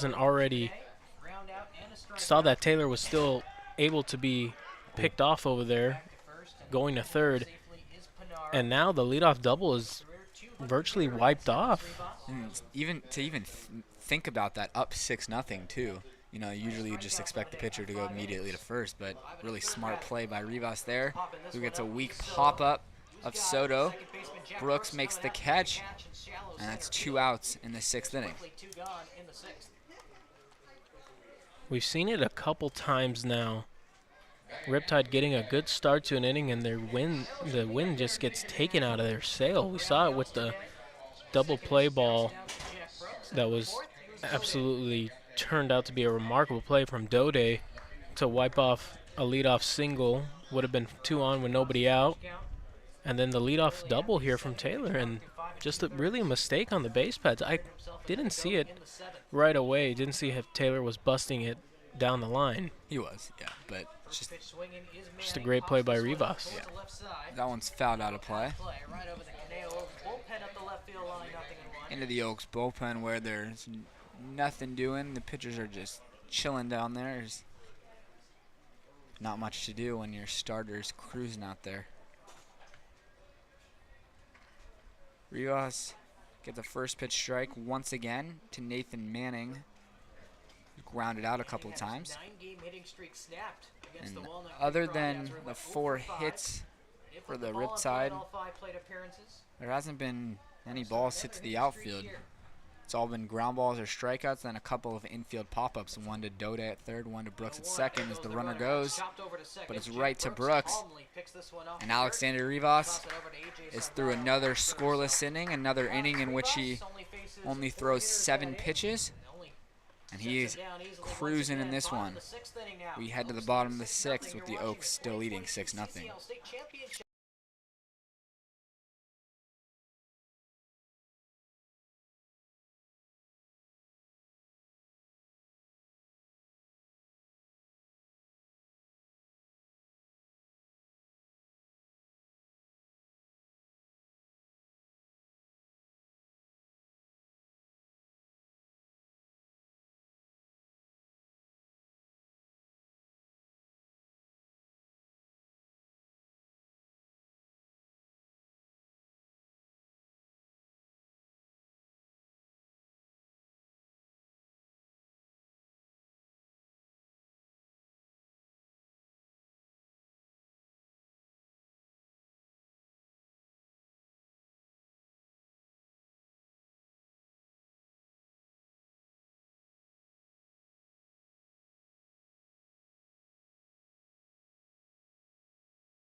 The top of the order is up for the Oaks to begin the 6th inning as Tyler Ganus steps in there for the 4th time today.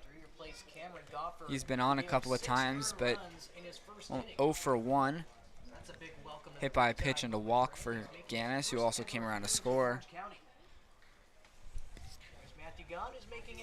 First pitch from Matthew Gaunt is in there for a strike, and Gaunt is through 4 shutout innings out of the bullpen after replacing Goffer, who was only able to get through 1 inning after the Oaks jumped on him for 6. But Gaunt's done a really nice job out of the pen to hold this dangerous Oaks lineup scoreless. He's evaded some traffic as well. Gone out for his 5th inning of work. Yet to give up a run, giving up a few hits, but still nobody up in that Riptide bullpen. Looks like it's going to be gone for the foreseeable future. His 0-2 to Ganus gets him swinging. 3 straight breaking balls and a strikeout to begin the 6th inning for Matthew Gaunt. And that's the first strikeout of the Oaks since the 2nd inning, and just the 2nd time they've gone down on strikes today. Which brings up Austin Carrillo, who is the only member of this Oaks lineup that has yet to reach base. Grounded out a couple of times and struck out. Takes a breaking ball outside. One of the 2 groundouts from Carrillo, though, was productive as it got Ganus from 2nd to 3rd base. The only Oaks batter to not reach base. He's 0 for 3. And Carrillo hits that one sharply past Blake Penso, and now every Oaks player has reached base as Carrillo stays put at first. We'll see how that one's rolled, but either way, Austin Carrillo's a Wait for the signal from Jose to let us know if that's a hit or an error. Yeah, we're going to go to the official score to decide that one, as that was definitely an in-between hop. Hard hit ball from Carrillo. And we'll let you guys know what is decided. So Austin Carrillo is in the hit category. A single towards right field, but it was a play that Blake Penso probably would tell you he should have had. My scorebook could give him a It's a hit hit. there. I got the hit. Hit? Yep. So we're going to call it a hit, and everybody on the Oaks has reached base. Players going home for various reasons. Brings up Gavin Grant, Gavin Grant steps in who walked in the 1st and grounded out a couple of times since then. Takes a strike on the outer half. Gavin Mez is now the starter. He did pretty well against Walnut Creek. And I believe that Grant is the only Oak now without a hit, as he's only walked today. Ganus also doesn't have a hit. Oh yeah, and Ganus is Grant. Flies out to right field, right at Nathan Manning. Scampering back to first is the runner. And that's now 2 away in the 6th inning, and it'll bring up Josiah Chavez.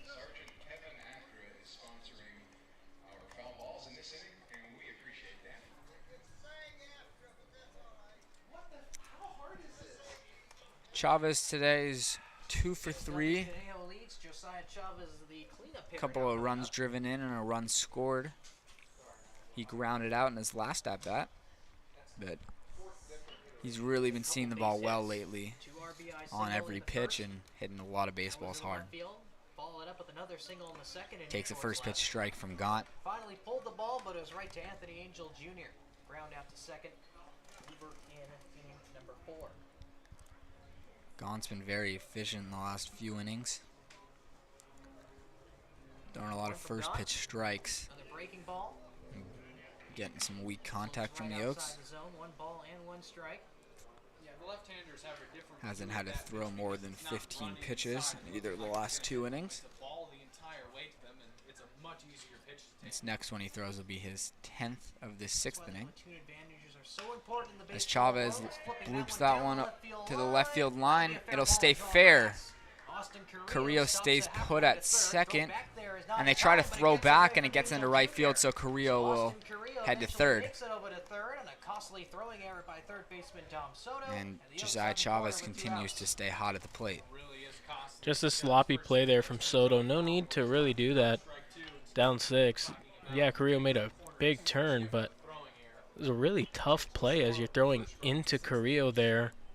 And the second baseman, Angel, didn't really have a good angle to even catch that ball, and it gets right past him into right field. those 5 innings. A very surprising throw there from Soto. 4th inning was the only frame. And now the Oaks have runners at the corners and 2-way for Zach Daudet. Now it's Zach Daudet, Their leading RBI man. Making his 4th plate appearance. He's 1 for 2 today, a double and a walk. 1 for 2 with a walk today. Waits on the curveball, but it flings in there for strike Takes the 1. first pitch breaking ball in there for a strike.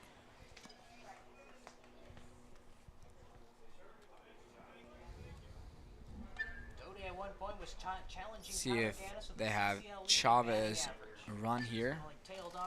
And there he goes. Breaking ball, and the throw goes all the way through. Chavez is in there safely, and Carrillo just walks home. The Oaks pick up their 7th run of the ball game. Thank you. I don't know what else there is to say. Close play there. They nearly got Chavez. A pretty good throw over there from Zakar, but Chavez got a great jump and a good slide as well. And also a good pitch to run on, as that was a breaking ball. And Zucker made the decision to throw all the way through, so if you don't get him, it's a run coming in, as Carrillo is running on the throw. And again, the Oaks taking advantage of the mistakes made by the Riptide, as if Soto doesn't make that throw, Chavez isn't on the move, and Carrillo's still at second base. Yep. It seems like these small mistakes that the Riptide have been making today have all come back to cost them, as that infield single by Salgado was kind of a brain fart over there. There's been some pass balls. It's really just been, besides the home run from Sandoval, been a sort of death by paper cuts. Oaks just really just taking advantage of everything today, and Riptide can't really catch a break. A lot of mistakes on the base pads as well. Counts even up at 2 on Zach Daudet. Oh, Daudet hits that one foul. Just early on that one. Yeah, that pitch stayed up a little too much for Gon's liking as far as the 2-2 location. Definitely a hittable pitch, and Daudet was just a bit out in front. Does have 23 RBIs, the team leader. When you're hitting in the meat of this Conejo order, you're going to get a lot of RBI. 10 hits now for the Oaks in this one. 2-2. Nearly gets Daudet, misses inside. Count runs full. Gaunt really relying on that front door breaking ball to these right-handed bats in this Oaks lineup.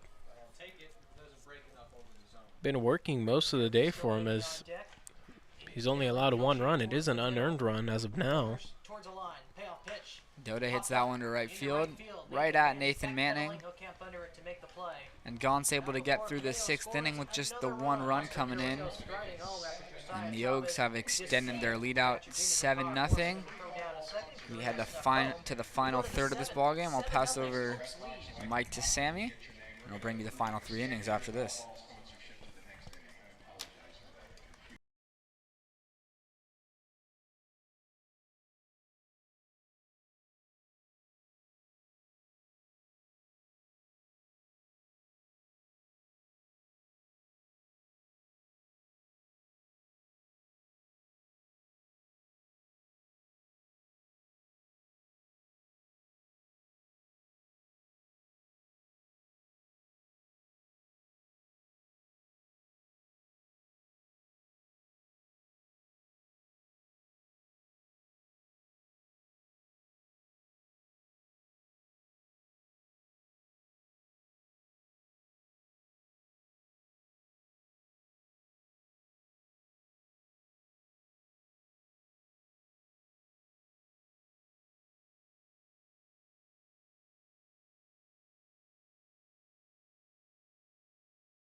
We're back for the top of the 7th inning. Sammy Holiday here taking over. We'll be taking you guys the rest of the way here. Top of the 7th, Alexander Rivas still out there for the Oaks for his 7th inning of work. Looking absolutely great out there. Only 4 hits allowed, no walks. First pitch misses for ball 1. So Blake Penso. Penso 0 for today. 0 for 2. The 1-0 is rolled over to Gavin Grant over at short. Nice range over there. Grant making it look easy over there. And that's a quick 2-pitch out for Alexander Rivas. Rivas, no problems today. A lot of quick outs. That pitch count's still fairly low for somebody who's in his 7th inning of work. We got a question in the chat asking what's the schedule going to look like tomorrow. This game is listed as the 3rd game of the tournament, but because SLO is hosting the tournament, they wanted to play the 7 o'clock game. So assuming the Oaks hang on to win this ball game, they will be playing tomorrow night at 7 p.m. Pacific time, and the loser of this game will be playing at 2:30 as Jack Brooks fields a ground ball. 3 pitches, 2 outs for Alexander Rivas, working quickly. And nobody in that bullpen. Maybe Alexander Rivas for the rest of the way. So the Crawdads will be playing at 10 a.m. tomorrow, and they will be taking on the loser of the 7 o'clock game tonight. That's between the San Luis Obispo Blues, the host of the tournament, and the Healdsburg Prune Packers, who are the top team in the CCL North. Another first pitch swing from Angel, and on 4 pitches, Alexander Rivas is out of the 7th inning. Didn't even have time to get settled in here as I'm calling the ball game, and Rivas is already taking us to another quick break. We'll be back as we stretch here in San Luis Obispo. The Oaks leading 7-0 after 6.5.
Back here in the bottom of the 7th inning, Brendan Durfee leading off the bottom of the 7th for the Oaks, the designated home team in this matchup. Durfee 1 for 3 today with an RBI ground out. That was all the way back in the 1st inning. Oaks really taking advantage of the dominant pitching from Alexander Rivas. It was a quick ball game. We're under the, as Durfee lines one up the middle for his 2nd hit of the ball game. That'll be a leadoff single for the Oaks. Gaunt still out there for the Riptide. This will be his 6th inning of work. Only 1 run given up. That's an unearned run.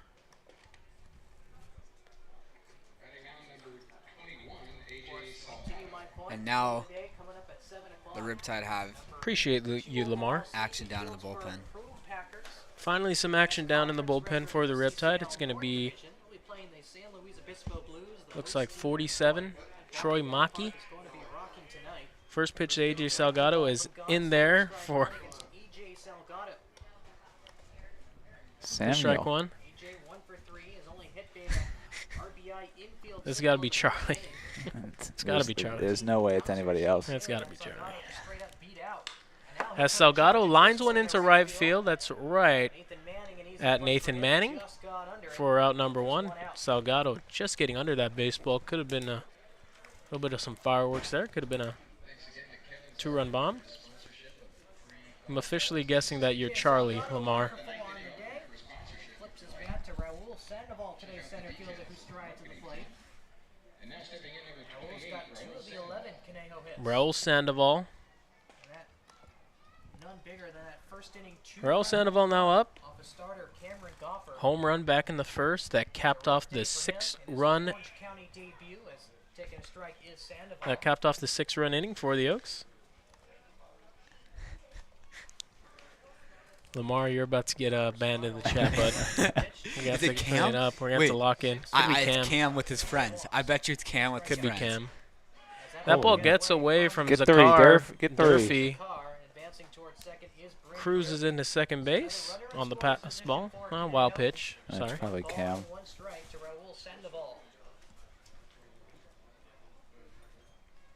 1-1 now to Sandoval. That's why we haven't seen his name in the chat. He's probably using his friend's phone. That's my guess. He did say he'd be listening. Yeah, he did. He said he'd be active in the chat, too. But we haven't seen his name in the chat.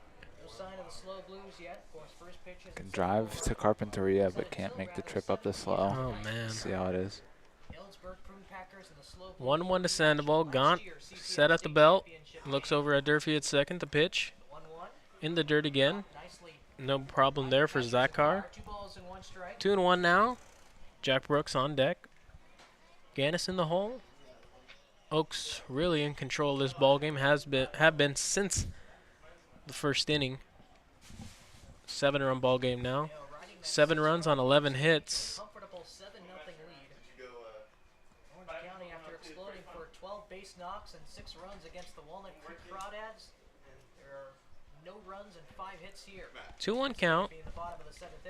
Pitch from Gaunt on the corner, and the count evens up at 2. 2 balls and 2 strikes after the fastball catches the outside black.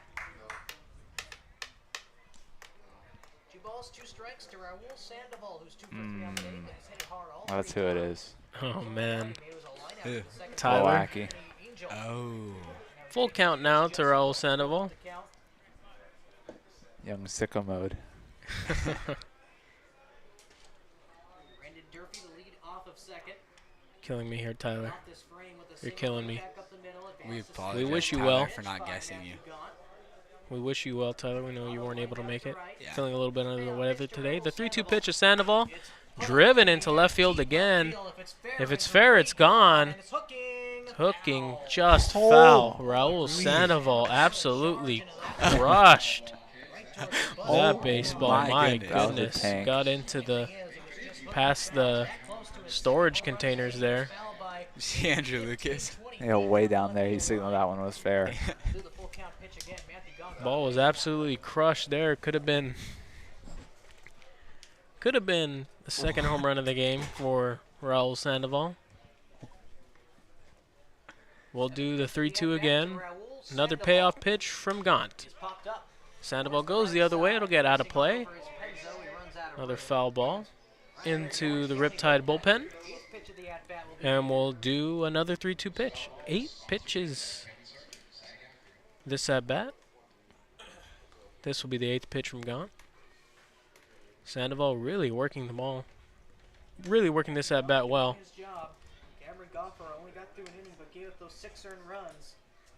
Well, whoever you are, Lamar, we love you. We love the Oaks. He said it's Charlie.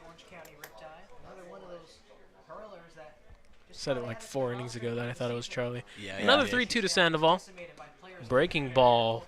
And Sandoval swings and misses for the second out of the inning. Only the 3rd strikeout victim today for the Oaks. Oaks really doing a good job of putting the ball in play today. It'll bring up Jack Brooks. He's 1 for 2 today with the walk drawn.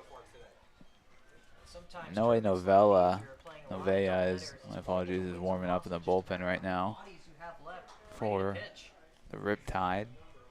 See when they decide to go to him. Gon's done a good job since coming in the second, only allowing 1 run. First pitch to Brooks is in there for strike 1. Durfee still on second base, not being held by either infielder. Taylor takes 1 step towards Durfee. Gaunt set at the belt. The pitch. Great Lined into the gap from Brooks. It's going to be a nice play from Pinero. He dives and makes the play to retire the side. Pinero once again stealing a hit away from the Oaks. Back-to-back ball games now. Pinero has done so, and really the center field position has been a thorn in the Oaks side from the Riptide, just taking away a lot of extra base hits. But at the end of 7, Oaks ahead by 7, and Alexander Rivas still on the mound. He's going to be going out there for the 8th. Been really efficient. He's under 80 pitches so far. We'll take a short break here, and we'll bring you the top of the 8th.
We are back for the top of the 8th inning. It'll be the catcher, Jimmy Zakar, leading off the inning for the Riptide. Riptide still looking to get on the scoreboard. No runs given up from Alexander Rivas. Only at 76 pitches. 3 strikeouts today for Rivas, getting a lot of weak contact, a lot of ground balls as Zakar goes after the first pitch, fouls it back to the screen for strike 1. And I just heard from Zach on their broadcast that this would be the 2nd straight summer where they started off game 1, I guess, or game 2 with a complete game shutout from the starting pitcher. I guess last summer the Blues pitcher did that in their first game, and now Rivas is looking to do the same. Wow. The 0-2 pitch to Zakar is driven into left field. Carrillo going back. He's going to run out of room, and the Riptide are on the board. A home run from Jimmy Zakar. That'll end the shutout for Rivas. Just went right into that pitch and right into Zakar's wheelhouse on an 0-2 pitch and takes it over the left field wall. And Riptide finally on the board. Yeah, that one, the wind helped that one as it just got out, but not a really good 0-2 spot from Rivas. Not where he wants that pitch. Right, Definitely wants that pitch back. Would have really preferred to bury a breaking ball in the dirt. First pitch swinging is Gavin Heimovitz. Second hit of the day for Zakar.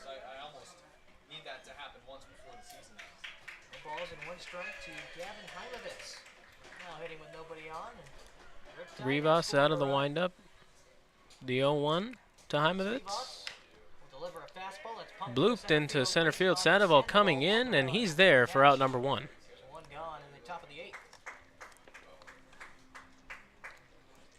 A lot of quick work here. Easy fly ball for Gavin 0-2 Grant. count. 0 for 3 on the Zakar day. sends one over the left field wall. Shane Taylor will And come on the to second plate. pitch of Heimovic's at bat, he flies out to Sandoval. Good job Rivas there. just over the 80 pitch mark now. Good job there by Rivas to just get another soft contact fly out after losing his shutout. And that's why the infield is shaded towards the right against him. It's obviously, you know, Away the fastball 1-0. probably hurts a little bit for him to not be able to get the shutout after the game he's been pitching, but luckily for him, his offense put up 7 runs so far today already, so does no damage. Taylor comes up empty on the 1-0 pitch. It's 1-1. Taylor, the leadoff man, 2 for 3 today. Got picked off trying to go to third on the ground ball. The comebacker to Rivas made a good play to shut down the leadoff double.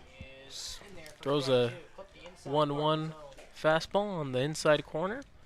1-2 now to the Riptide leadoff man. Santino Panoro waiting on deck. Shane Taylor. Taylor goes the other way. It's going to go foul. Hit the warning track, foul by maybe 10 feet. Another 1-2 pitch incoming here. Back coming up. Panero on deck. He's 2 for 3 today. Just keeping my eye down there on the bullpen. Nobody's throwing a baseball. There's a football being thrown around. Induce a pop-up. Taylor pops up. Sandoval is there. Okay, the last 2 outs Squeezes now. it. Top of the 8th inning. 2 flyouts to Raul Sandoval this inning. Rivas still working quickly. Understands that 0-2 home run from Zakar was just the only mistake he's made this ball game. Giving up that earned Shakes run. it off Solo quickly. shot to Jimmy Zakar. The shutout Gets not 2 going up, but he can still quick get a outs. complete game. He's 4 outs away from that. No Carliner's down in the bullpen right now swinging a bat, so we'll see if he pinch hits in the bottom of this inning. I also just saw Cody Sulak go down to Charlie Adamson, so we'll see if Charlie's going to be starting to warm up to come into this 9th inning. And he is, as he gets his glove, and he's going to start stretching. Panaro shoots one in the left field, a little blooper. It's going to land in front of Austin Carrillo. Carrillo is shifted over quite a bit, so it'll be a bloop double for Santino Panero, his 2nd hit of the ball game. It'll be up to Soto to keep this inning going for the Riptide. Soto 0 for 3 today. Grounded out to short in the 1st, struck out in the 3rd, and in the 6th, grounded out to second base. That's right. The Conejo Oaks, if the results hold, will play in the winners bracket game. 7 p.m. start time against either Healdsburg or San Luis. 7 hits now for the Riptide, only 1 run. Rivas doing a really good job this game of I think you know a thing or two about inducing last ground year. balls, generating weak contact. We saw a couple of hits in the Playoff atmosphere, primetime game, 7 in the p.m. 3rd inning. Down and slow. Saw a remarkable double play ball from Zach Daudet, and that ball, Daudet eats him up. Have another That'll runner extend the inning for on the Zach error for Daudet. Zach Daudet. They have him cornered now with 2 outs. Runners on the corners now for Nathan Manning. Manning 0 for 3 today. Manning 0 for 3 today. In the first game today at 10 o'clock, he went 0 for 5. So a day that Manning just wants to forget about, put it behind him, can make up for That's right, all of a sudden. his woes today with the base hit here, Football on the right keeping side, the- baseball on the left side. keeping the inning going. First pitch from Rivas, misses outside. Blowing away.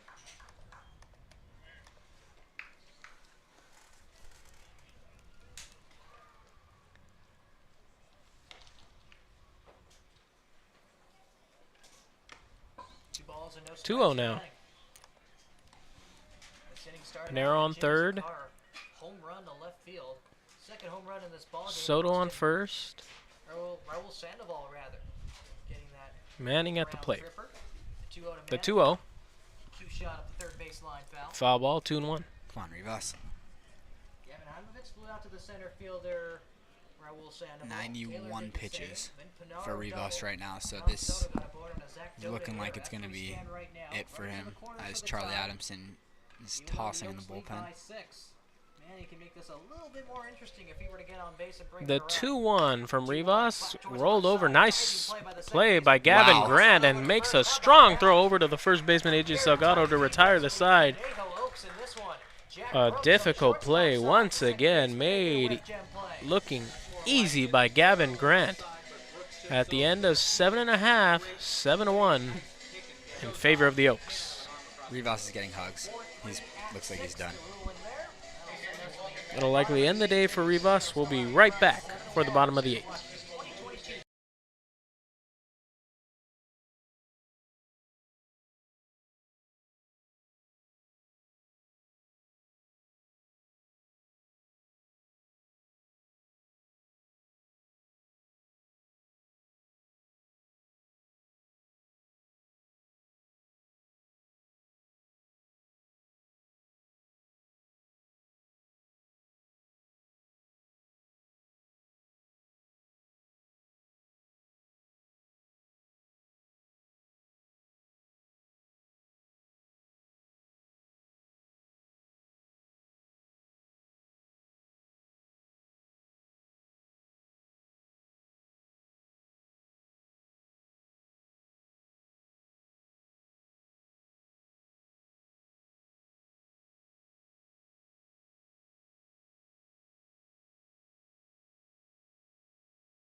We're back for the bottom of the 8th. Tyler Ganus leading off for the Oaks in what will likely be the Oaks' final at-bat in this ball game. New pitcher for the Riptide, as it's Noé Novella. And his first pitch hits Ganus. Second time of the ball game that Ganus has been hit. And it'll bring up Austin Carrillo. Carrillo singled and came around to score last time up.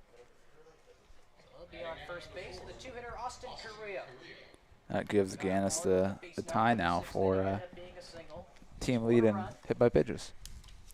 Definitely a stat that I'm sure he's happy he leads the team in, because that's just how he is.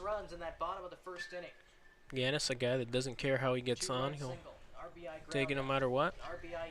I think the best way to describe Tyler Ganus is Carrillo lifts that one out to center. After Sunday's game against the Riptide, Ganus had his first 3-hit day in a while. I went up to him after the game.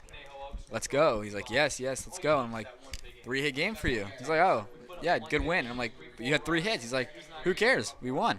Good team win. That's Tyler Ganus.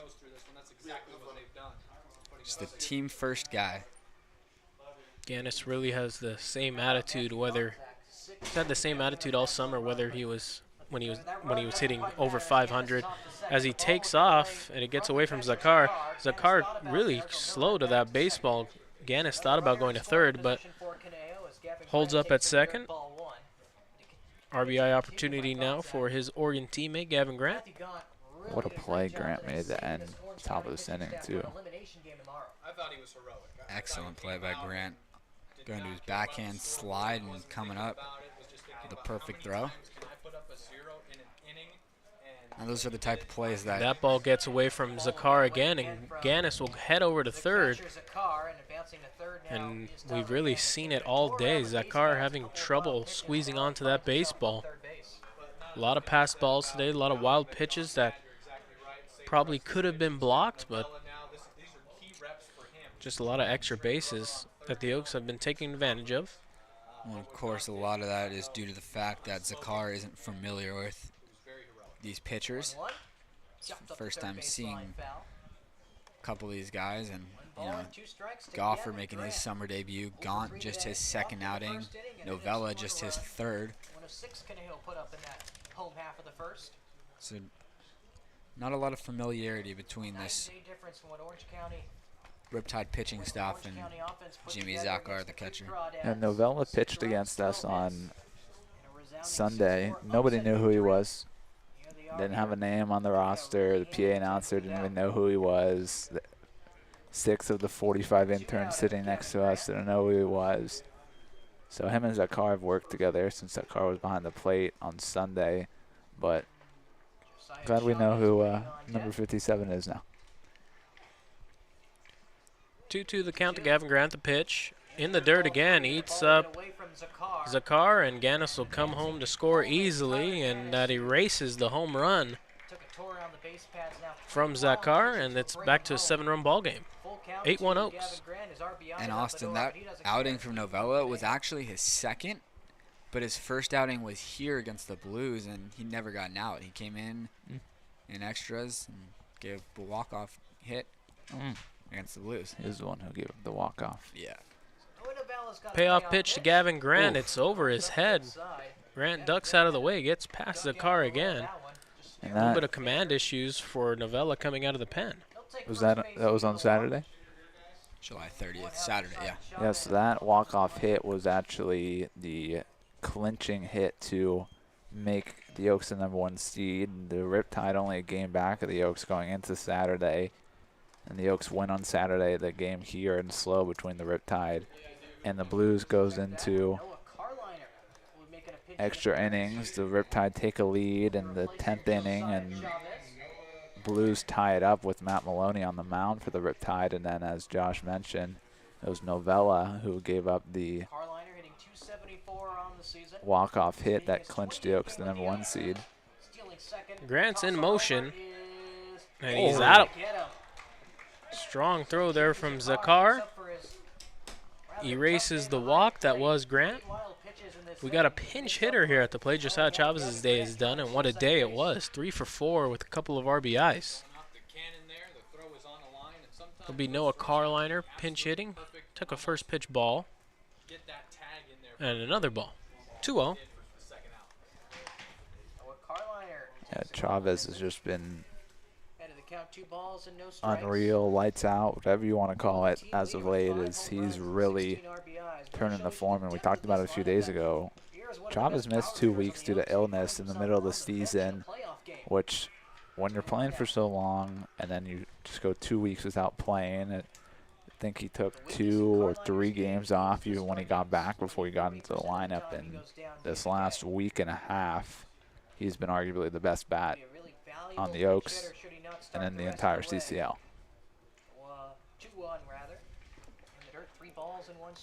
3-1 now to Noah Carliner. Zach Daudet on deck for the Oaks. Just speaking of that, Austin, Chavez right now is on a 10-game on-base streak in which he's gotten a hit in 9 out of the last 10.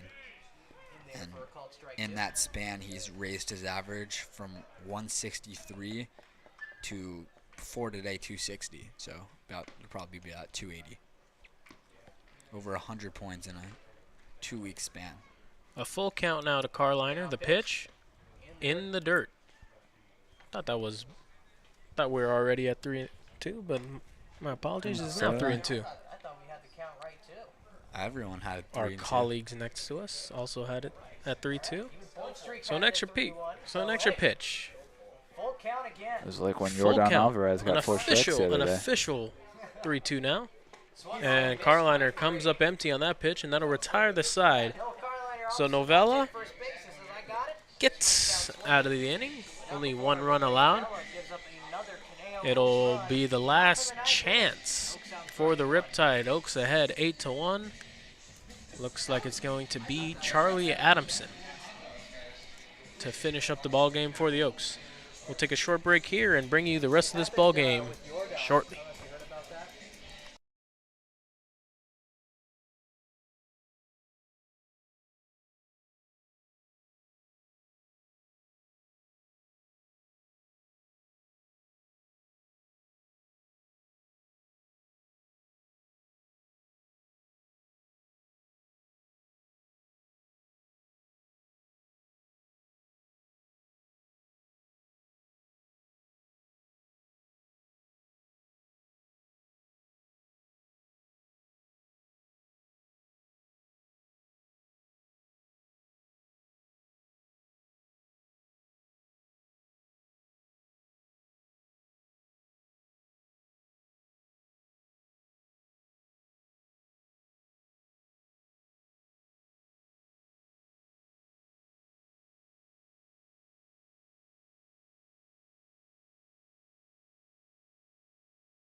We're back for the top of the ninth.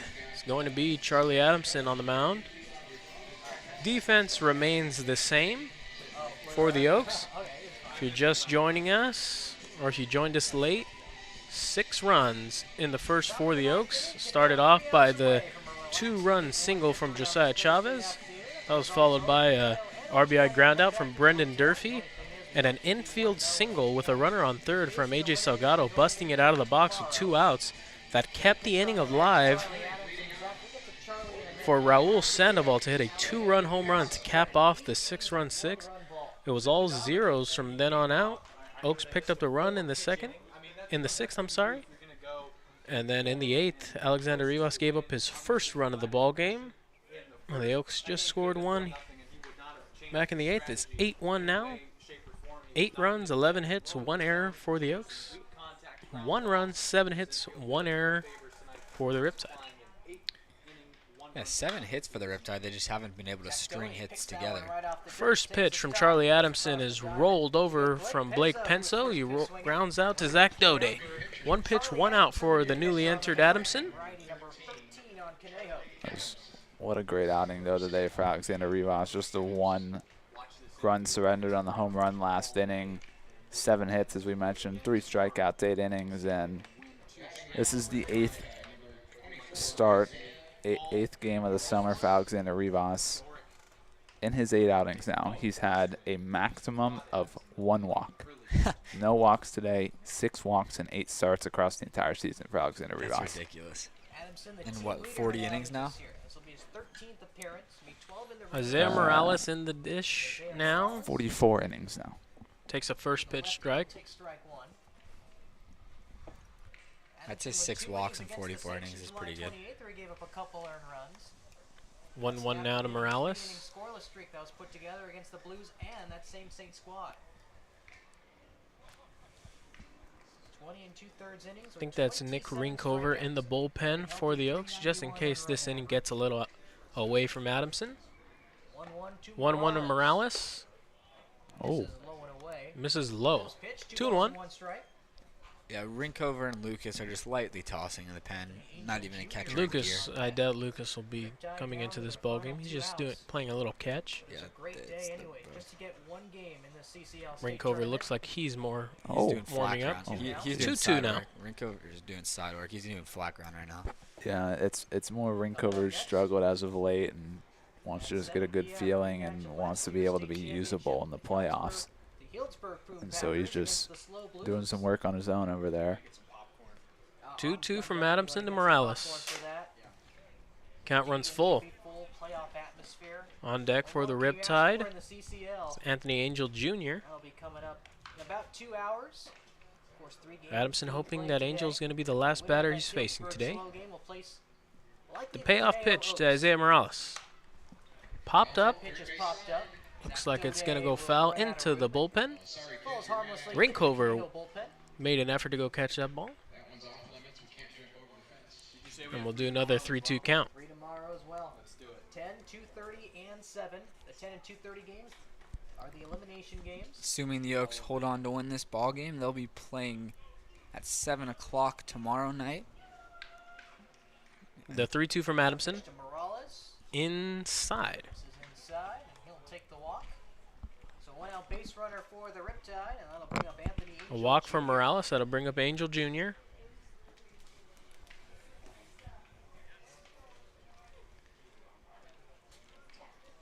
Angel today 0 for 3 with a strikeout.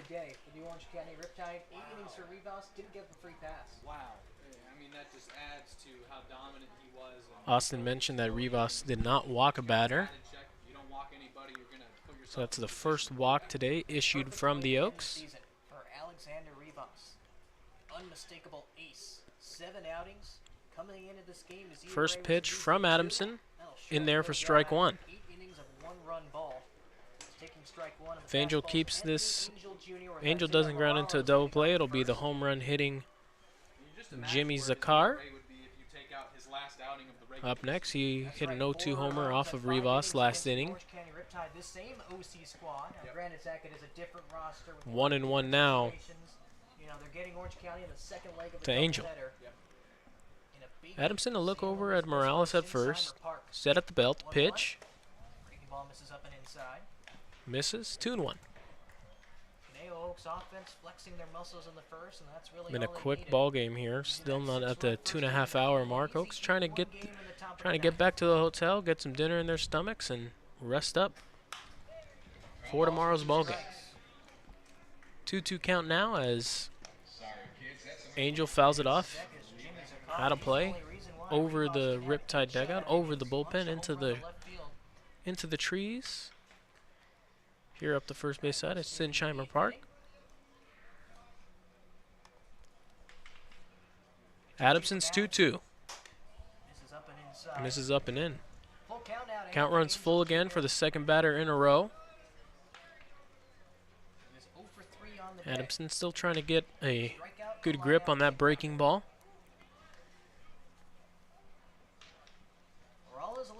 Adamson set. The 3-2. Lined into center field. Sandoval's on his horse, but it's gonna get over his head. Be extra bases. Morales coming home. He'll score easily on a double by Anthony Angel. It's an 8-2 ball game now.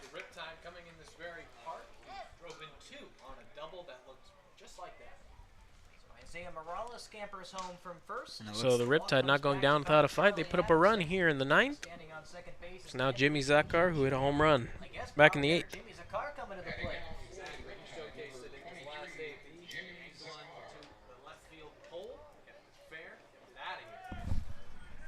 Zakar 2 for 3. Of course, that solo home run and that single in his first at bat in the 3rd.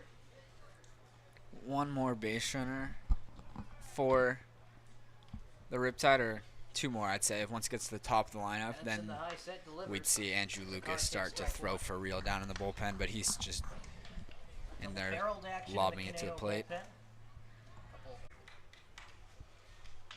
Gavin Heimovitz waiting on deck. Heimovitz on deck, the 9th hitter. To that, it will be the top of the lineup. 1-2 pitch from Charlie Adamson. Misses up, 2-2. 2 strikes after the fastball misses high.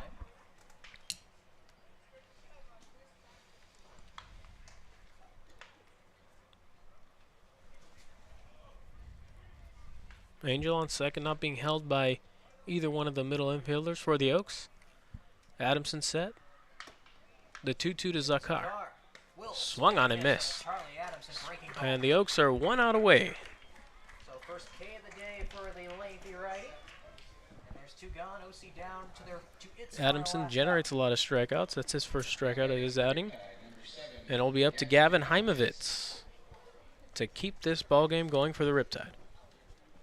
Heimovitz was the one who grounded into that double play that was just absolutely smothered by Zach Daudet. Daudet got up quickly and made a great throw and a great turn from Jack Brooks to erase a leadoff single from Zakar. First pitch to Heimovitz. Rolled over to third. Daudet under his glove, and a tag over there from third. That'll end the ball game. Gavin Grant doing a good job of backing up Daudet. Gets under his glove, but Grant is there. A quick throw that nails Anthony Angel. That'll end the ball game here. A dominant showing for the Conejo Oaks. Trying to take control of this tournament, making a statement with a 6-run first. An 8-2 win for the Oaks, capped off by the absolute dominant performance of Alexander Rivas. For all of us here with the Oaks, Sammy Holiday, Austin Gregory, and Josh Mechanic, 8-2. Oaks will play the second game of this tournament tomorrow at 7. The opponent is to be determined. That'll do it for us. We will see you guys tomorrow. Oaks looking to stay hot.